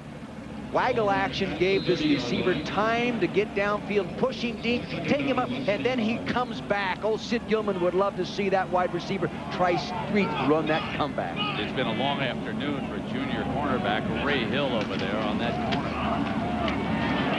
Howard for a Michigan 1st down. And we will send you to New York to find out about the Canes. John Saunders.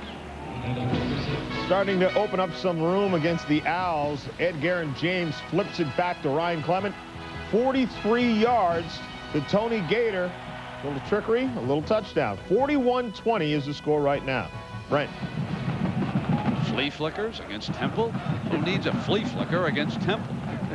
6 minutes and 5 seconds to go. What saved the Canes season is a blocked punt with 20 seconds to go at Morgantown. Don Nealon probably wishing he'd taken the safety and settled for a 7-5 chance then. Now in motion's Ty Streets in behind Dreisbach. Here's the hand now to Williams. Steps over to the right side. They would not let him get outside. A 1-yard gain, and that was Ray Hill. Nice play by Mr. Hill, who's had a long afternoon on the corner. Well, he just made a nice one-on-one tackle because that guy Williams is tough to tackle one-on-one like that. But he came right up there and really popped him. Got a chance to hit him. Williams bouncing the outside. You'll appear from the right side of your screen. There he is. See, what he did is he kept a good base, his feet apart, and he got down low, so he had good balance, and then he struck through the tackle. 2nd down and 8. Streets is out to the right of Dreisbach. Butterfield down to the left. Quarterback slips on the blitz, has to throw quickly. Got Streets dropped, incomplete. He read the corner blitz. You called it, Brent. And they use the term cowboy, cowboy, cowboy as the outside receiver sees that. Jack Arute, how about Mr. Streets? Well, Brent, you alluded to it, a basketball game. Actually, it was in the state championships for Chicago, and Ty Streets, that man right there, you said it, he went up against a big one. Let's take a look at some of the video if we can bring it up.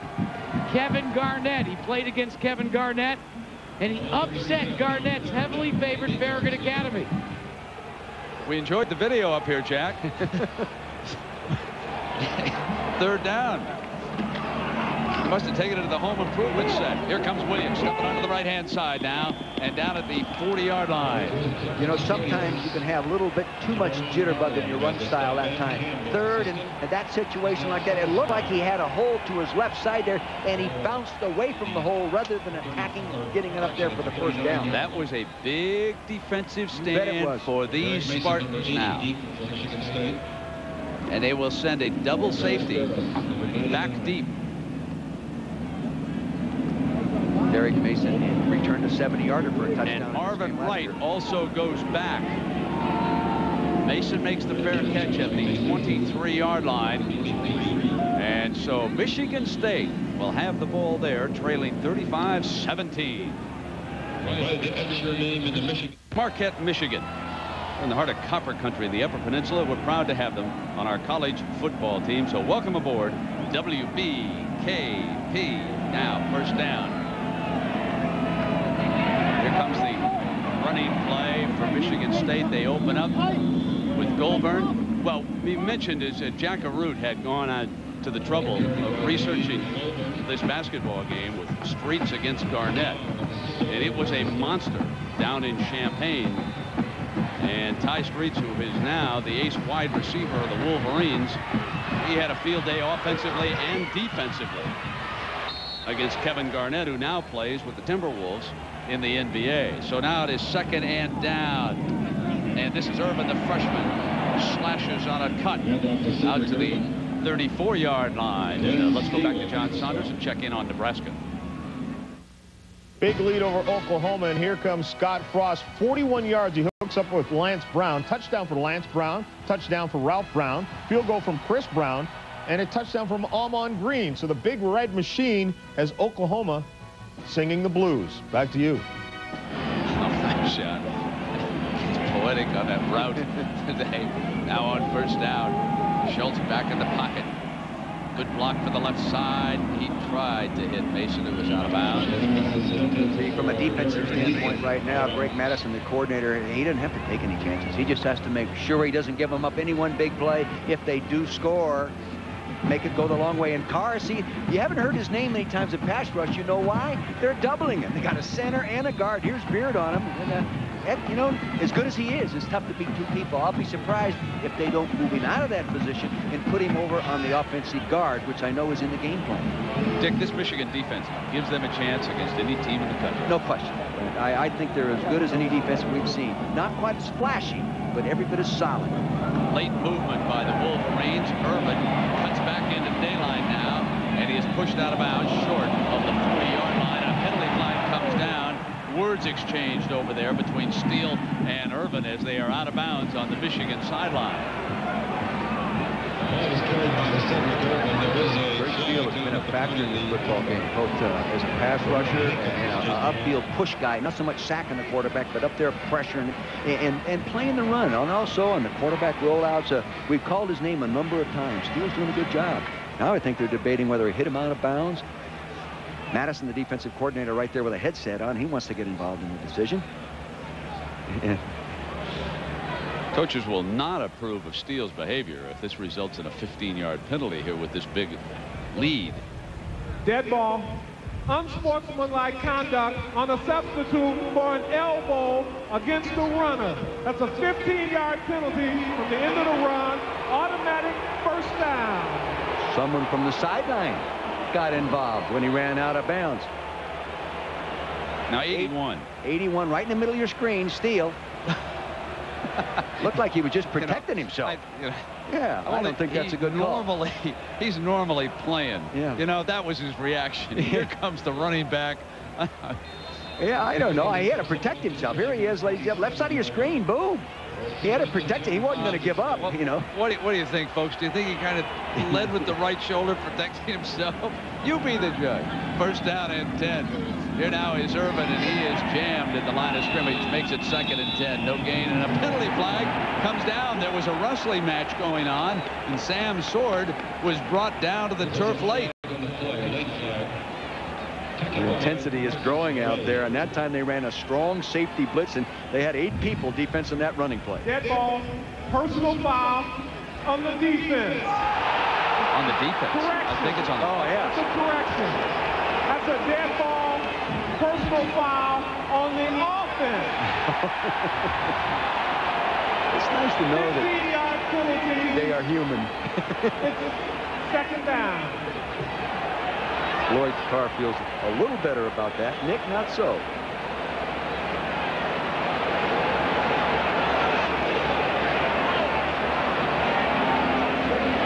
Schultz ready to go back in against Jared Irons and this tough Michigan defense. One of the better secondaries in college football.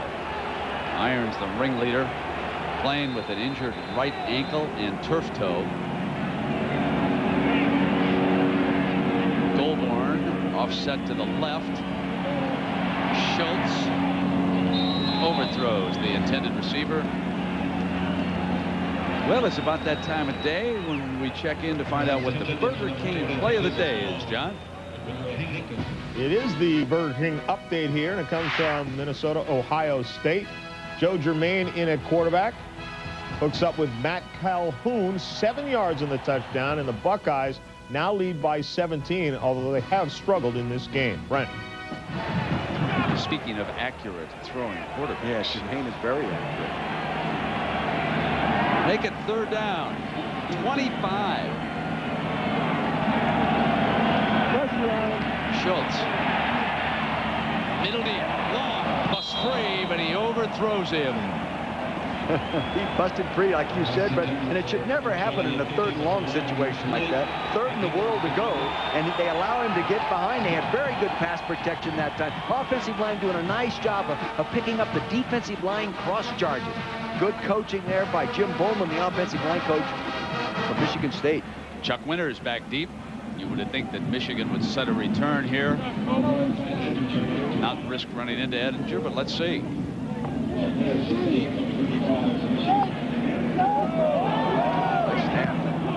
If they'd have been coming that time, they might have done some business. Fair catch on the run, a dangerous fair catch at the 25-yard line. So the early scores unfolding here. And of course, this is doubleheader day, and in the Midwest, most of you will be traveling along to watch Northwestern at Penn State. That statistic, which a few years ago seemed impossible, but now Northwestern has won 13 consecutive Big Ten matchups. But remember this: Penn State 50-8 at Beaver Stadium in November under Joe Paterno. Maybe that's why the Nittany Lions are a 10-point favorite in that game. Go figure. 1st and 10. Drives by. Howard blocks for him. Streets is broken up. Dangerous. That was Hill, the defender. Fred Jackson again comes out on first down of a new series and throws a pass, you know, and I'm sure that Michigan State is anticipating ball control running thing. Good changeup, but if you're going to throw that, why not use a play action pass off the run? Michigan State needs 3 scores. Touchdowns, maybe a 2-pointer, field goal. Also 3 touchdowns would do it, but they've got to hurry. Michigan, meanwhile, wants to work on the clock. 2:57 left in the third. And off a cut is Howard into the arms of Marshall. With Hill, wrestles him down at the 27-yard line. That time they did a nice job of changing up defensively. Don Pease, the coordinator, puts 5 people down. Allow outside linebacker down the 3, and they just bring all those guys and tighten up with those linebackers, looking maybe for the draw play. Well, next week we will be at West Point. Air Force Army. Looking forward to that one. You bet. Wishbone run at his best. We'll play that baby in 2 hours and 10 minutes. 3rd down for the Wolverines. Williams, backfield empty. Drives by, counts on the offensive line, hit on the release, and it is incomplete, intended for tight end Tuman right at the first down marker. Michigan will punt. And good pressure by Chris Smith, the defensive tackle. Anytime you get pressure in a situation like that and create the inaccurate throw, because we know Dreisbach's throwing accurately the entire game, they get the ball back here, forcing the punt. Big defensive play made by one defensive lineman. This could be a tough injury. Dreisbach was injured on the hand, and remember a year ago, in practice, he suffered a hand injury. Terrace. Mason's fair catch, moves up and makes the catch at the 44-yard line. No flags are thrown on that play. But I would suspect that a lot of Wolverine fans are holding their breath right now about this hand injury.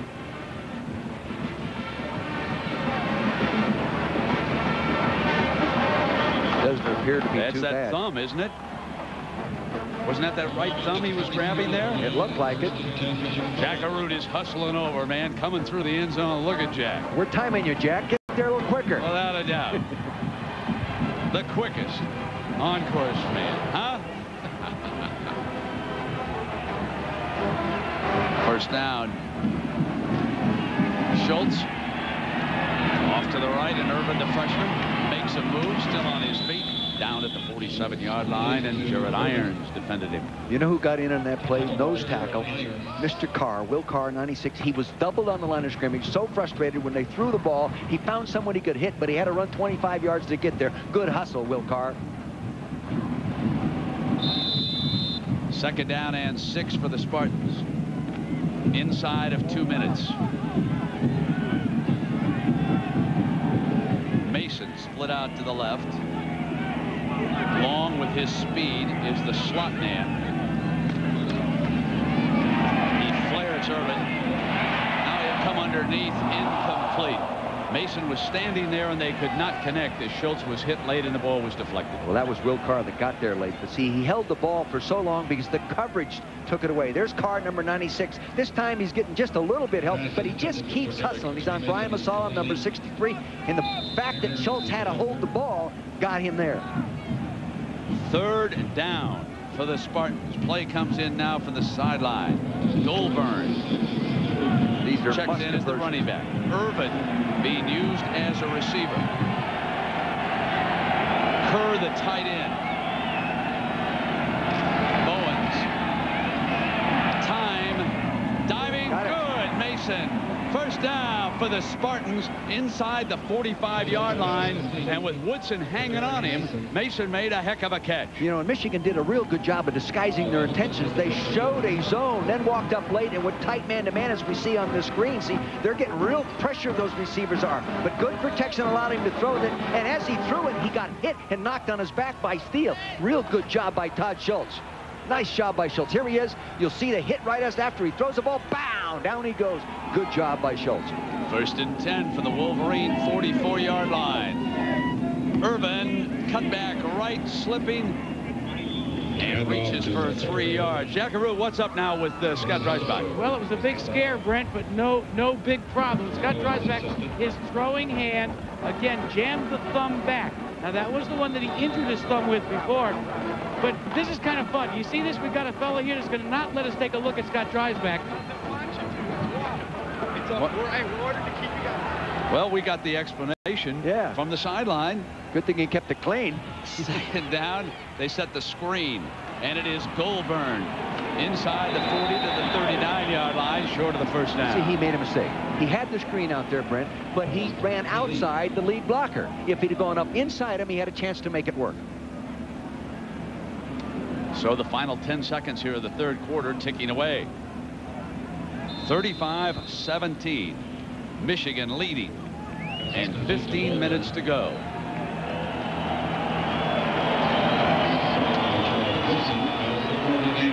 So we'll come back for the final quarter here from Ann Arbor. And we'll return after this message and a word from our ABC stations.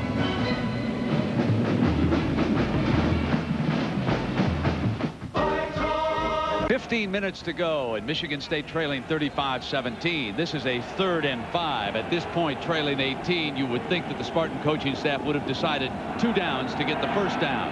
They send a motion man, Carter, in behind Schultz.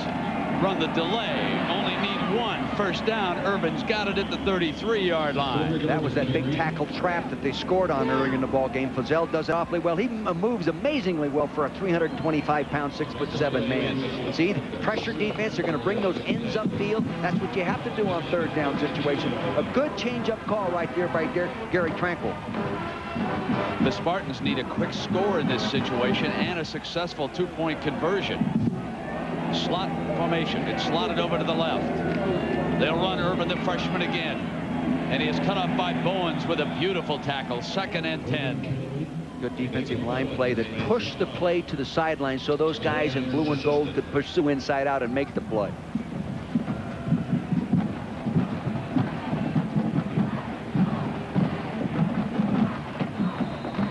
Schultz checks the sideline for the Spartans. Brings the play now back to the huddle. Goldburn is the running back, and Irvin, the freshman, is out wide to the right, being used as a wide receiver to the short side.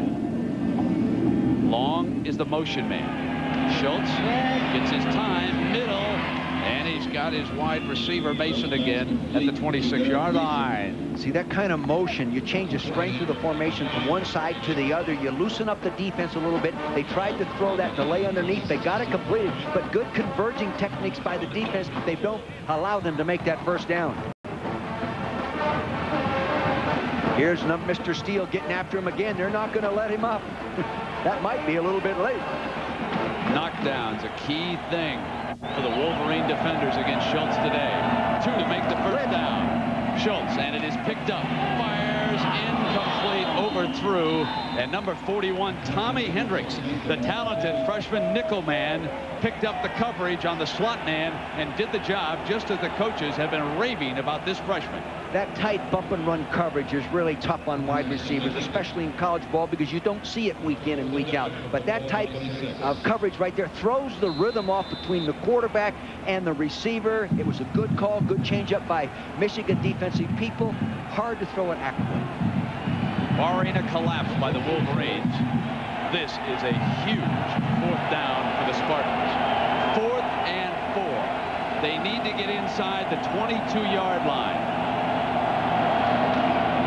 Schultz fires, got it. Mason, first down, 15-yard line. Boy, he throws that slant pattern real well. Just takes that 3-step rock, plants it. The defender was playing him outside. They came underneath like that, hit him right on the money. Here it is. He comes up, sticks him in like there. See that little stick right there? That gave him the freezing move and a chance to get back to the inside and up there for the first down. Well done. Good receiver coaching. The other thing that I saw is that Woodson had some difficulty with the footing on that turf. We've watched him repair it here today, and he gave way, although he was already trailing against that move. First down, Spartans. Goldberg, left side, comes free. Goldberg, penalty flag, comes late at the 12-yard line. It's a flag down.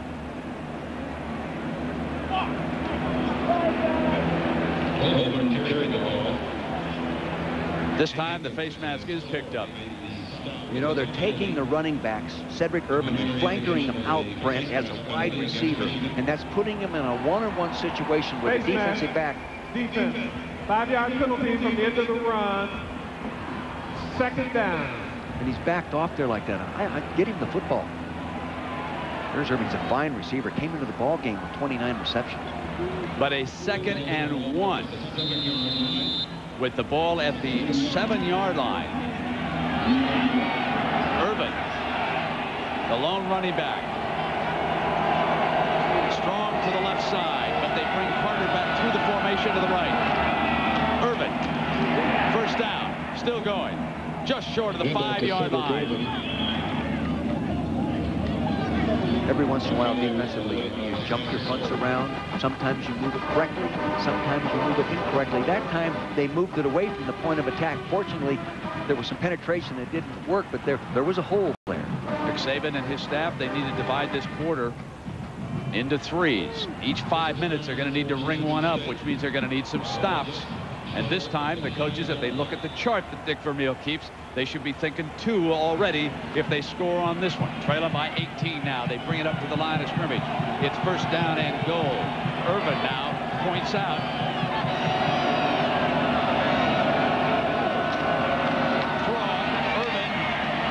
To the 4-yard line, and it'll be 2nd down and goal for the Spartans. A good call to get the ball back there deep to a back as elusive as he is. He can bounce around. He can find that end zone real well. You know, he's already scored 13 touchdowns. Here's Gould, number 4. No, that's Reese, 41, right there, getting up in there, doing a pretty good job. And there's so many other blue jerseys that are mad at the ball carrier. 11:47 remaining, and Schultz with the Spartans up at the line, and a 2nd and goal. Mason to the right, Carter to the left, curves the tight end. Schultz looks left. Carter's got it. Out of bounds. No catch.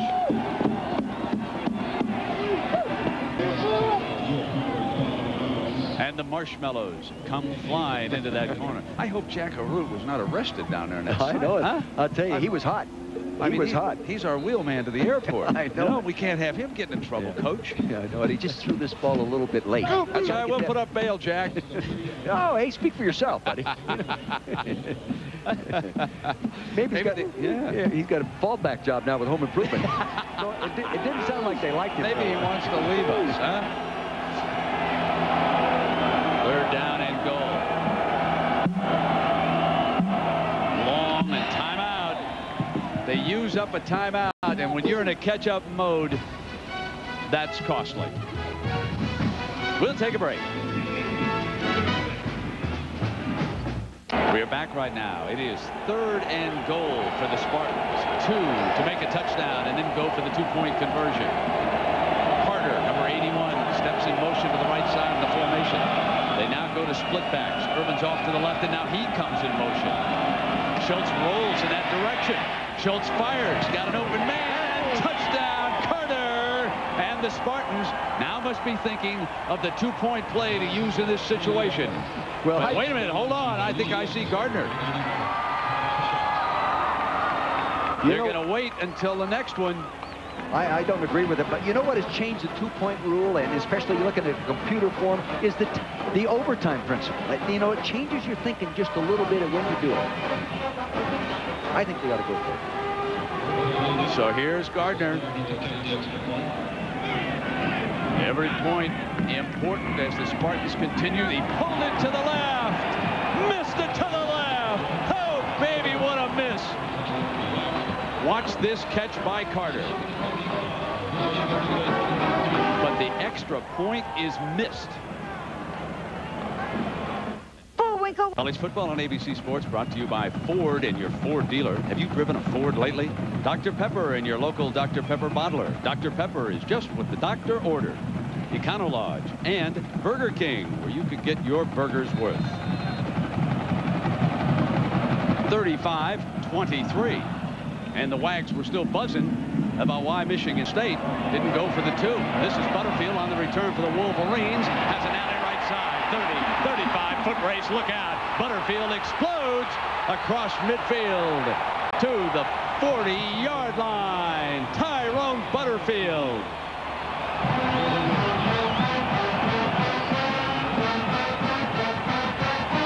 Well, I tell you, when you get the ball in there, that didn't hang up there quite long enough. You got a few key blocks there to the left side of your screen. See, and good movement right there. Flashes between people.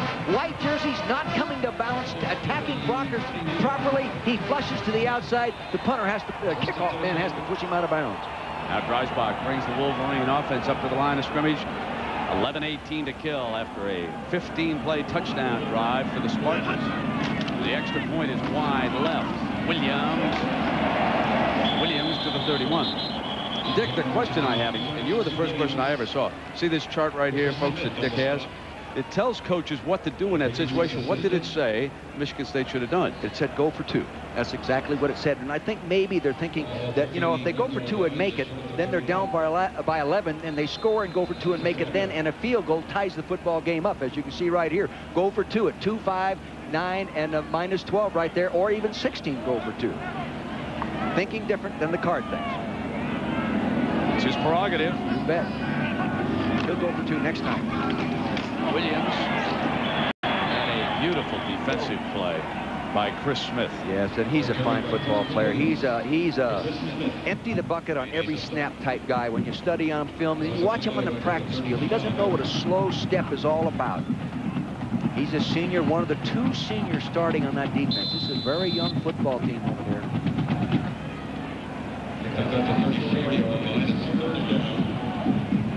Critical defensive play right here. They've got to come up and pressure. Michigan, meanwhile, will try to answer with 4 yards. Need to get inside the 30-yard line. Dreisbach to throw for it. And he flares his running back. He's got it easy. Howard on that left side. Howard to the 15. First down, Wolverines. See, Brent, when you have 2 wide receivers outside the tight end to the field, and they go downfield and push the defense back, and you swing that the 4th receiver to the wide side of the field, you'll see Howard, number 8, swing to your right. Now, there's already 4 now he's the 4th receiver. Tough to pick him up. You have to get from the inside out to get there. It's a very good call and an excellent design in that situation. 9 minutes and 40 seconds remain in Ann Arbor. Dick Vermeil and Jack Arute, I'm Brent Musburger. The Wolverines once trailed in this game 10-7. Now they lead at 35-23, and they're on the drive again. Howard stopped for a yard loss as Hill comes in. Penalty flag thrown by the umpire. You know, Lloyd Carr told us in our meeting yesterday that one of the number one things they had to do was when they got in scoring territory, score, because they hadn't been doing that well. Illegal block, huh?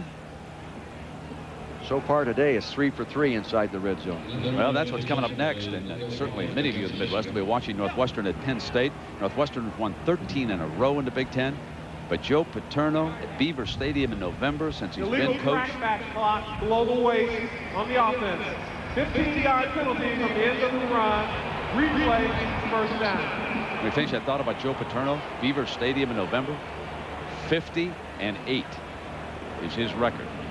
It is tough when you go to Happy Valley this time of year, but Northwestern riding an incredible wave that has watched them come from behind for 4 straight weeks. 9:20, Michigan taking its time, drives back. Watching that clock, he'll bring it down to 1 or 2 seconds on that 25-second clock almost every time before he snaps it. Michigan State needs the football. 1st and 25. Timeout for the Wolverines and Dreisbach. Over checking on the time situation with the coaches. And if time permits, stay tuned for the Thrifty Car Rental post-game report featuring scores and highlights from across the country. John Saunders and Todd Blackledge standing by in our studios. 9:11 to go. 1st and 25 for the Wolverines. Lloyd Carr and his staff with a comfortable 35-23 lead. Shaw comes toward the offensive line. On the blitz, Dreisbach is hit. It's an incomplete pass. Ball was thrown forward, and we throw it forward to John Saunders. John? Elsewhere in the Big Ten, Illinois and Iowa, Scott Weaver drops back, runs out of the pocket, and then tosses an interception to Vernon Rawlins, who takes it 20 yards for the touchdown, as Iowa now leads by 10. Brent. John, thank you. And here, Dick, that was almost a disaster. I know it. I don't understand why you run a high-risk play when you're in control of the football game, 35-23. I think that's using poor judgment. 2nd down and 25 for the Wolverines. Williams over in the slot. Howard, the running back, in the round. Williams coming in behind Dreisbach, who's the lead blocker. Quarterback out in front. Ike Maurice goes for the legs, and he steps out of bounds inside the 25-yard line. Well, the one thing that play does is eat up a lot of time. It takes time to execute that one, to get it going. Ike reaches down a little bit. Boy, he's played hard all day. Williams out there coming in motion. Here goes the reverse. He got a good block out there. You see the knockdown right there. Quarterback getting involved in a block as well. There he is. Scott out there blocking. Reese may have knocked the wind out of himself as he made that diving attempt, with Williams coming over to the Wolverine sideline. Clock down to 9. Spartans need the ball back in a hurry. 3rd down and 18. Remember, the Wolverines had a 1st down at the 11-yard line. They need to reach the Spartan 5 for a fresh set of downs. But down here, with the weather having settled, they are well within range for Remy Hamilton, except that Hamilton struggles here at Ann Arbor as a kicker, as do many, because of the wind and the sod. 3rd down for Dreisbach. Blitz. They ran into it. Ran right to it. Had the right defense. They blitzed the run. It was successful. And the Wolverines lose 2 more yards. And Remy Hamilton will be coming onto the field. You'll see the defense, the white jerseys appearing. There comes a safety right up in there to try it right there. With that one back, there's no one to lead through and pick up that safety as he attacked. Sorry, Mr. Canoe. Sorry, Canoe. Now Greasy will put the ball down at the 34-yard line. This will be a 44-yard attempt for Remy Hamilton. Made it this distance before. He's 2 for 4 this year. But only 500 here in Ann Arbor. Oh, that one looked beautiful. Got it.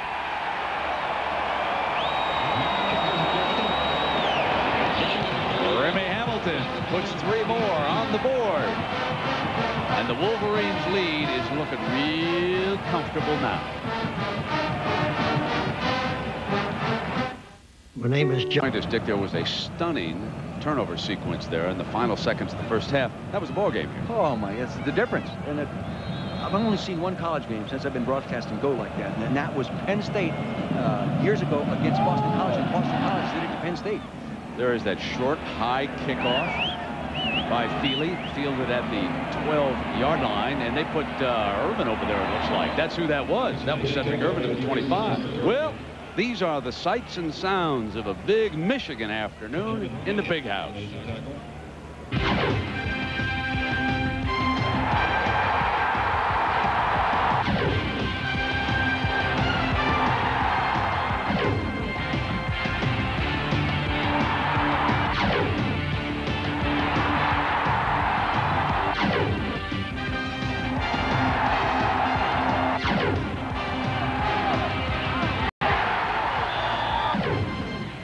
Trail it by 15. Schultz off a play fake. Throws complete on first down. That's Mason at the 35-yard line.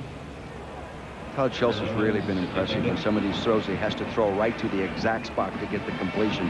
No room for the receiver to adjust to the ball. It just has to be right there. He is sticking it right in. Threw 2 costly interceptions, but both in the first half. Mason with 8 catches for 93 yards here this afternoon. Second down, toss play. Irvin, the freshman, comes off his block, and he's short of the first down. William Carr has just picked up the tempo here, coming down the stretch. He's starting to wear down some of those offensive linemen. Yes, he's a battler. He plays every snap extremely hard. Now, what was it the defensive line coach was just telling us, Greg Madison, that one time he chewed him out at the end of a ball game, said he didn't give him 100%. He looked at the tapes and said, gosh, he gave me 110%. I was wrong. Spartans trail it by 15. Need a quick score this time, no doubt about it. They'll line up and go for the 2. Complete and incomplete. Ball is dropped. Should have been caught at the 40-yard line. Mason did not hang on. Now, that was Octavius Long. Let me check that. That was not 80. That was 20. So here's the Big Ten. The Buckeyes roll again. Iowa on a comeback. Wisconsin winless in the conference. Later on ABC, Northwestern at Penn State. So here's the 4th down. And here's Goldberg. Won't get it. He lunged at the end. The spot will determine. He lunged right at the end. David Bowens and Woodrow Hankins hanging on. And he got it only because of the second effort. He was cut off. Josh Williams, a big defensive tackle, did a good job. He slanted right. Number 91 right there. Watch him slant right out into it. And then Bowens, number 6, working upfield, taking on the blockers like that, and forces it back. 2 good defensive people with fulfilling their responsibilities. On first down. Hit on the release. Intercepted by Ray. Ray.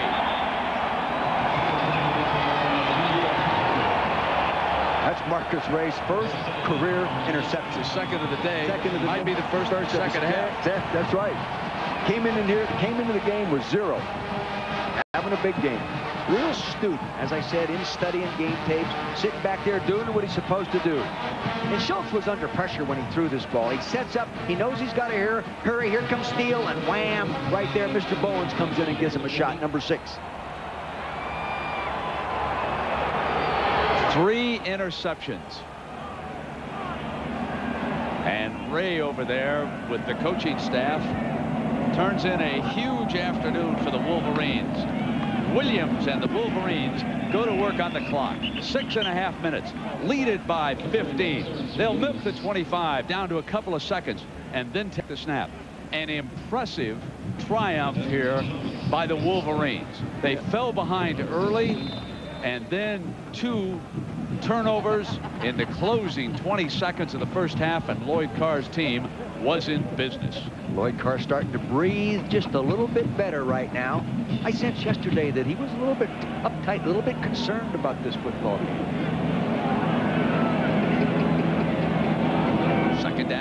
7. Howard to the middle.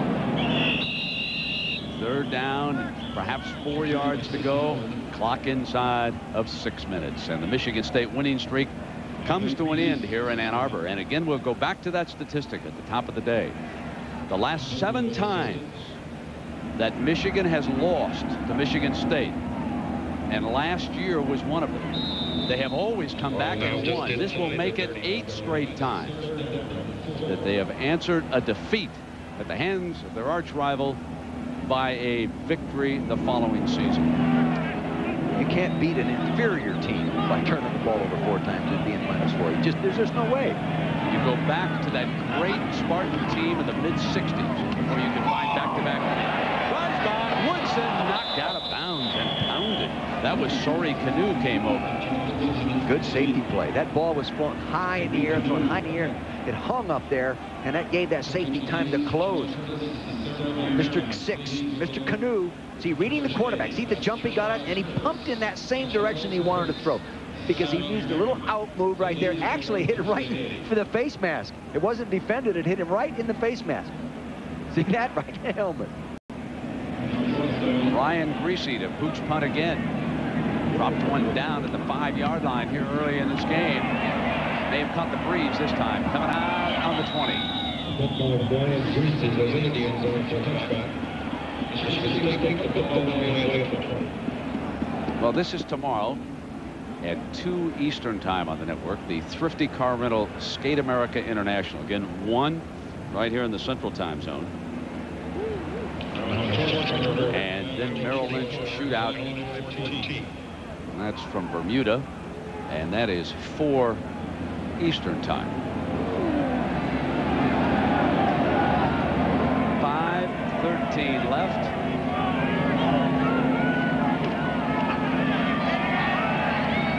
Screen to Irvin. Out at the 25-yard line. So in the first 5 minutes of the 4th quarter, the Spartans did some business. But in the second 5, Michigan kicked a field goal and held the Spartans at bay. Now, in the final 5 minutes, Michigan State finds itself behind by 15 points. And against this defense, that's a mighty big mountain to attempt to climb.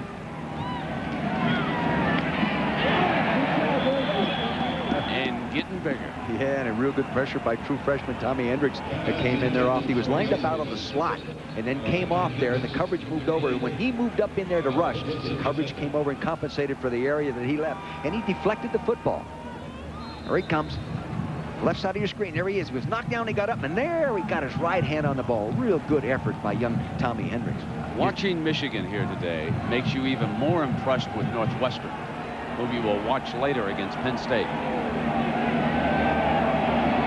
3rd down and 6. The deep ball's overthrown.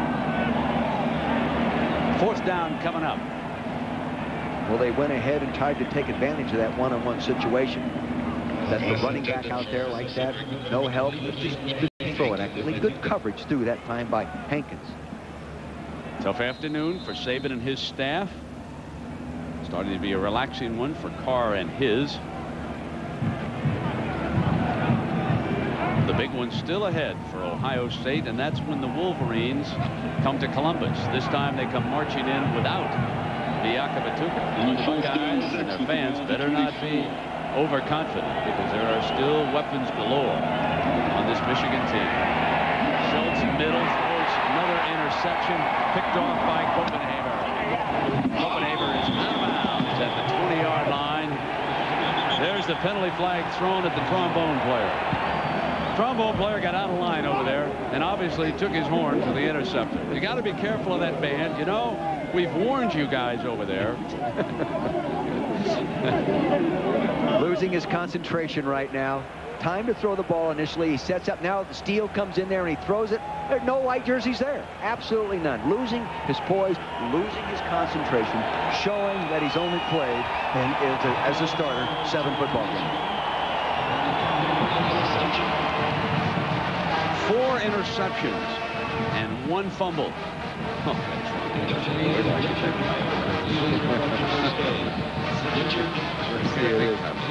and riding over there for the band. Come on, here he goes. Now look at, see the trombone player gleefully coming by. There was no question. Oh, you gotta love the Dead fans ball. in the Big Ten. Personal foul for tackling out of bounds. Half the distance to the goal. First down. With a horn in your hand. You can't do it with a horn in your hand. They must have called that instead of Gervin, who threw him out there late.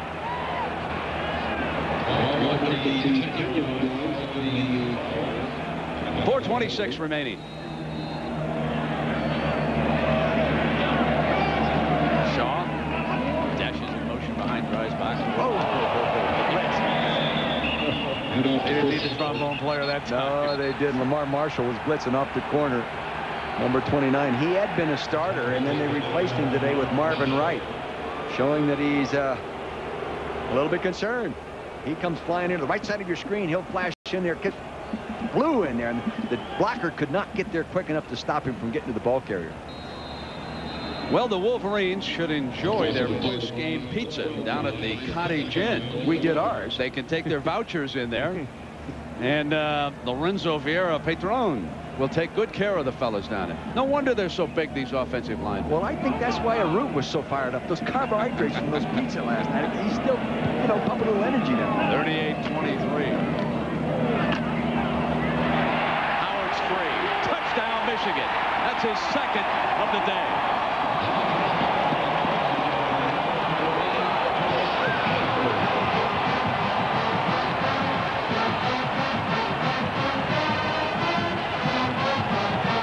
Remy Hamilton out for the kick, and Michigan stays in the thick of things as far as the Rose Bowl is concerned. There are also Fiesta Bowl scouts here today. They must be impressed. Likewise, the CompUSA Citrus Bowl is here. Michigan is headed for a big bowl game this season, but the one they want is the granddaddy. And they are serving warning to Ohio State that the Wolverines are coming to Columbus. Tra-la, tra-la. 45-23, Wolverines.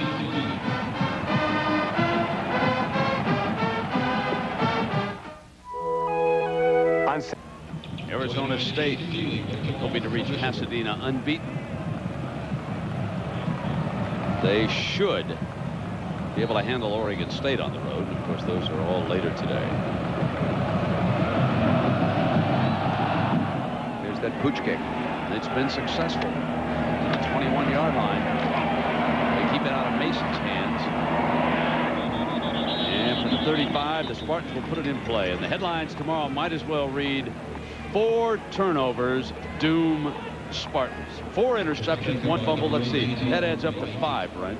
Yeah. Add right. So, you know, they never taught me any math. Well, yeah. But 5 turnovers. Doom the Spartans. There's your Rose Bowl scenario for Michigan. Win out at Purdue. They'll be heavily favored there. Good game coming up with Penn State. And then the monster at Ohio State. And along the way, Northwestern needs to lose to help the Wolverines. Schultz. Urban. 40-yard line.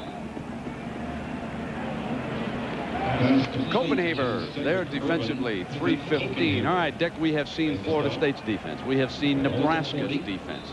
We have seen Ohio State's defense. We have watched Michigan's defense. Give me an analysis as to how good this Wolverine defense is. Well, it's a little different style. Florida State's and Nebraska's defense have better outside pass rushers. I mean, they have more than one Bowen.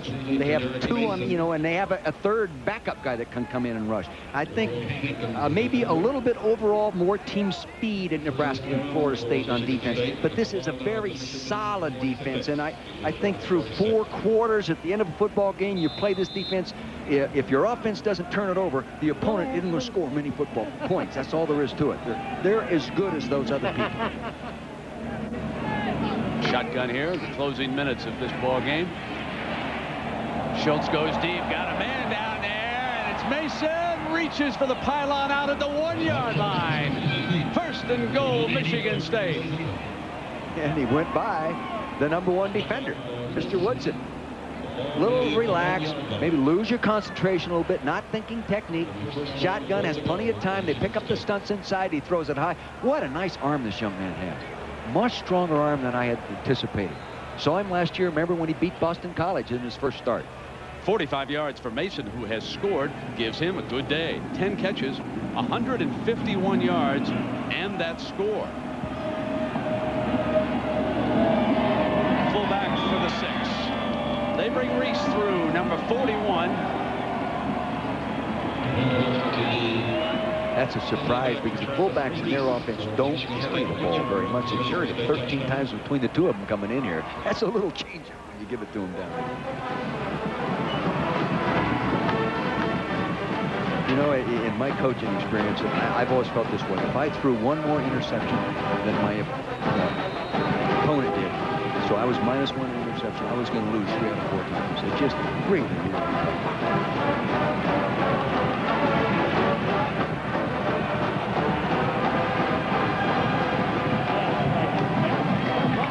Schultz.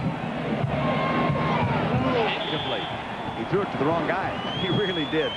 Cedric Irvin was all alone. Got his hands up and said, listen, there was nobody covering me. I'm on the flat. Just throw me the ball. Take the easy one. He threw the more difficult throw, incomplete. Well, we've got a moment. Let's check in with our man in New York, John Saunders. John? Brent, Missouri is giving Colorado fits today. Corby Jones, 13 yards on this run, puts the Tigers back on top. 10-7. Colorado's struggling right now. We'll keep you up to date on this one. We want to remind everyone that coming up next, some of you will see Northwestern Penn State, Washington against USC, Maryland and Clemson, or Baylor and Texas. Check your local listings for the game available in your area and on pay-per-view. Brent. John, that reminds me, seeing Northwestern. I'll pass along my congratulations to Amy Heineman and Bruce Albert. They're going to be married tonight in New York. The St. Regis Hotel. They've scheduled the wedding for after Keith Jackson is off the air. Bruce Albert is one of the biggest Northwestern Wildcat fans in the country. So congratulations. I hope both the Wildcats and the wedding goes well, Bruce. Now let's set the onside kick. I watched some practices on the field. He'll get a real good bounce right there. Oh, it didn't get the bounce. Out of bounds. Didn't get the bounce. On the practice field, it hit and went really up in the air, and they were able to get it. Of course, they're working against themselves. Well, the coordinating producer of ABC's college football is Bob Goodrich, associate coordinating producer, and the man who produced today's game, home game for him. Welcome back to Jim Ressler. Directed by steady Norm Sammet. College Football Today produced by Charles Copland. Directed by Calvin Haywood. Technical director in New York, Gary Boyarsky. The New York remote coordinator, Bruce Clark. Technical director is Doug Schmidt. Associate director here, Margaret Schaefer. Margaret, as usual, good job. Kick out of bounds on the kicking team. Receiving team has elected the result of the play, first down. Our production manager, Beth Giuliani, doing her outstanding work. Technical operation manager here, Roger Williams. Assistants to the producer, Laura Heineman and Brian Mankey. Statistician, George Hill, staying up with the numbers, and our spotter, Brian Mobilson. Also a home game for him. Michigan man, Howard. I noticed he gave us more numbers on the Michigan guys than Michigan State today. Computer statistics, Anthony Holman. Down there on the sidelines, the land shark man himself, Dick Shafter from East Lansing. Students won't be happy back there, but at least I guess they get Michigan there next year, don't they? Isn't that the way this goes? That's the way it goes. Yep. On the Michigan State 48-yard line, it's second down 8. 2:43, and the big house is quiet. A lot noisier about an hour and a half ago. In 17 seconds, 2 turnovers late in the first half. That's Bill Duke. Howard has run well.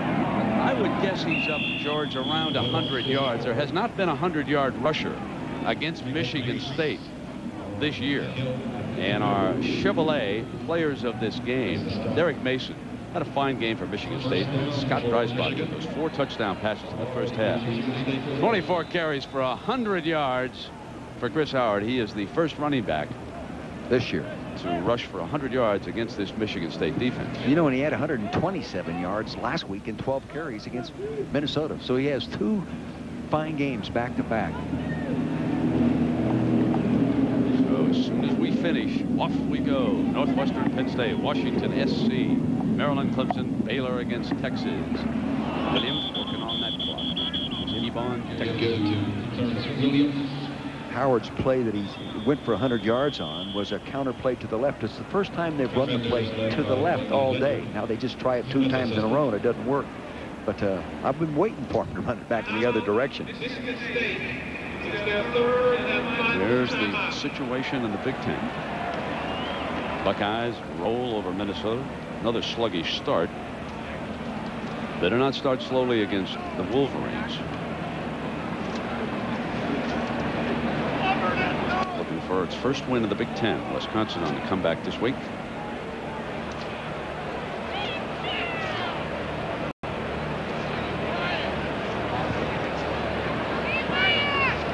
So Michigan State will have 2 losses in the Big Ten now, at Iowa and here at Michigan.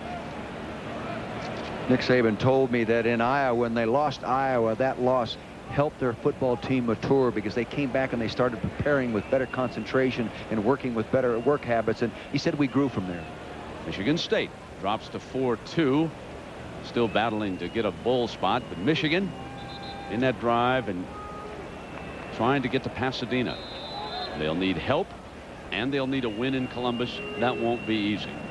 Wolverines will be an underdog when they go down to play Ohio State. 2 minutes. Dreisbach. The difference in this game, turnovers. Michigan very efficient and holding on to the ball. Getting outside like that is a good decision because right now Michigan is playing 5 down linemen. They took a linebacker and put him down in a 3-point stance in front of the tight end. Not many cracks to run inside. You might as well go outside. Yeah. Eat up the clock as well. Minute and a half.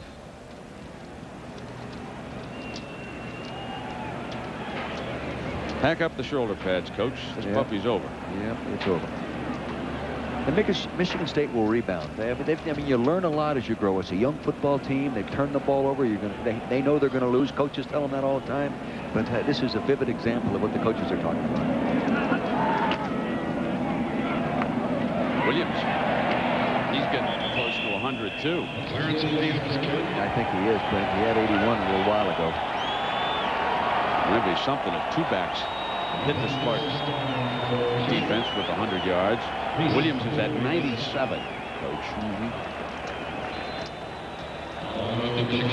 So Madison and Lloyd with an embrace. Big relief. Quarterback coach there, Stan Parrish, has just joined the staff this year. Out of Rutgers, has made a nice contribution to Dreisbach. He's playing well. There's another coach right there. That's Eric Campbell.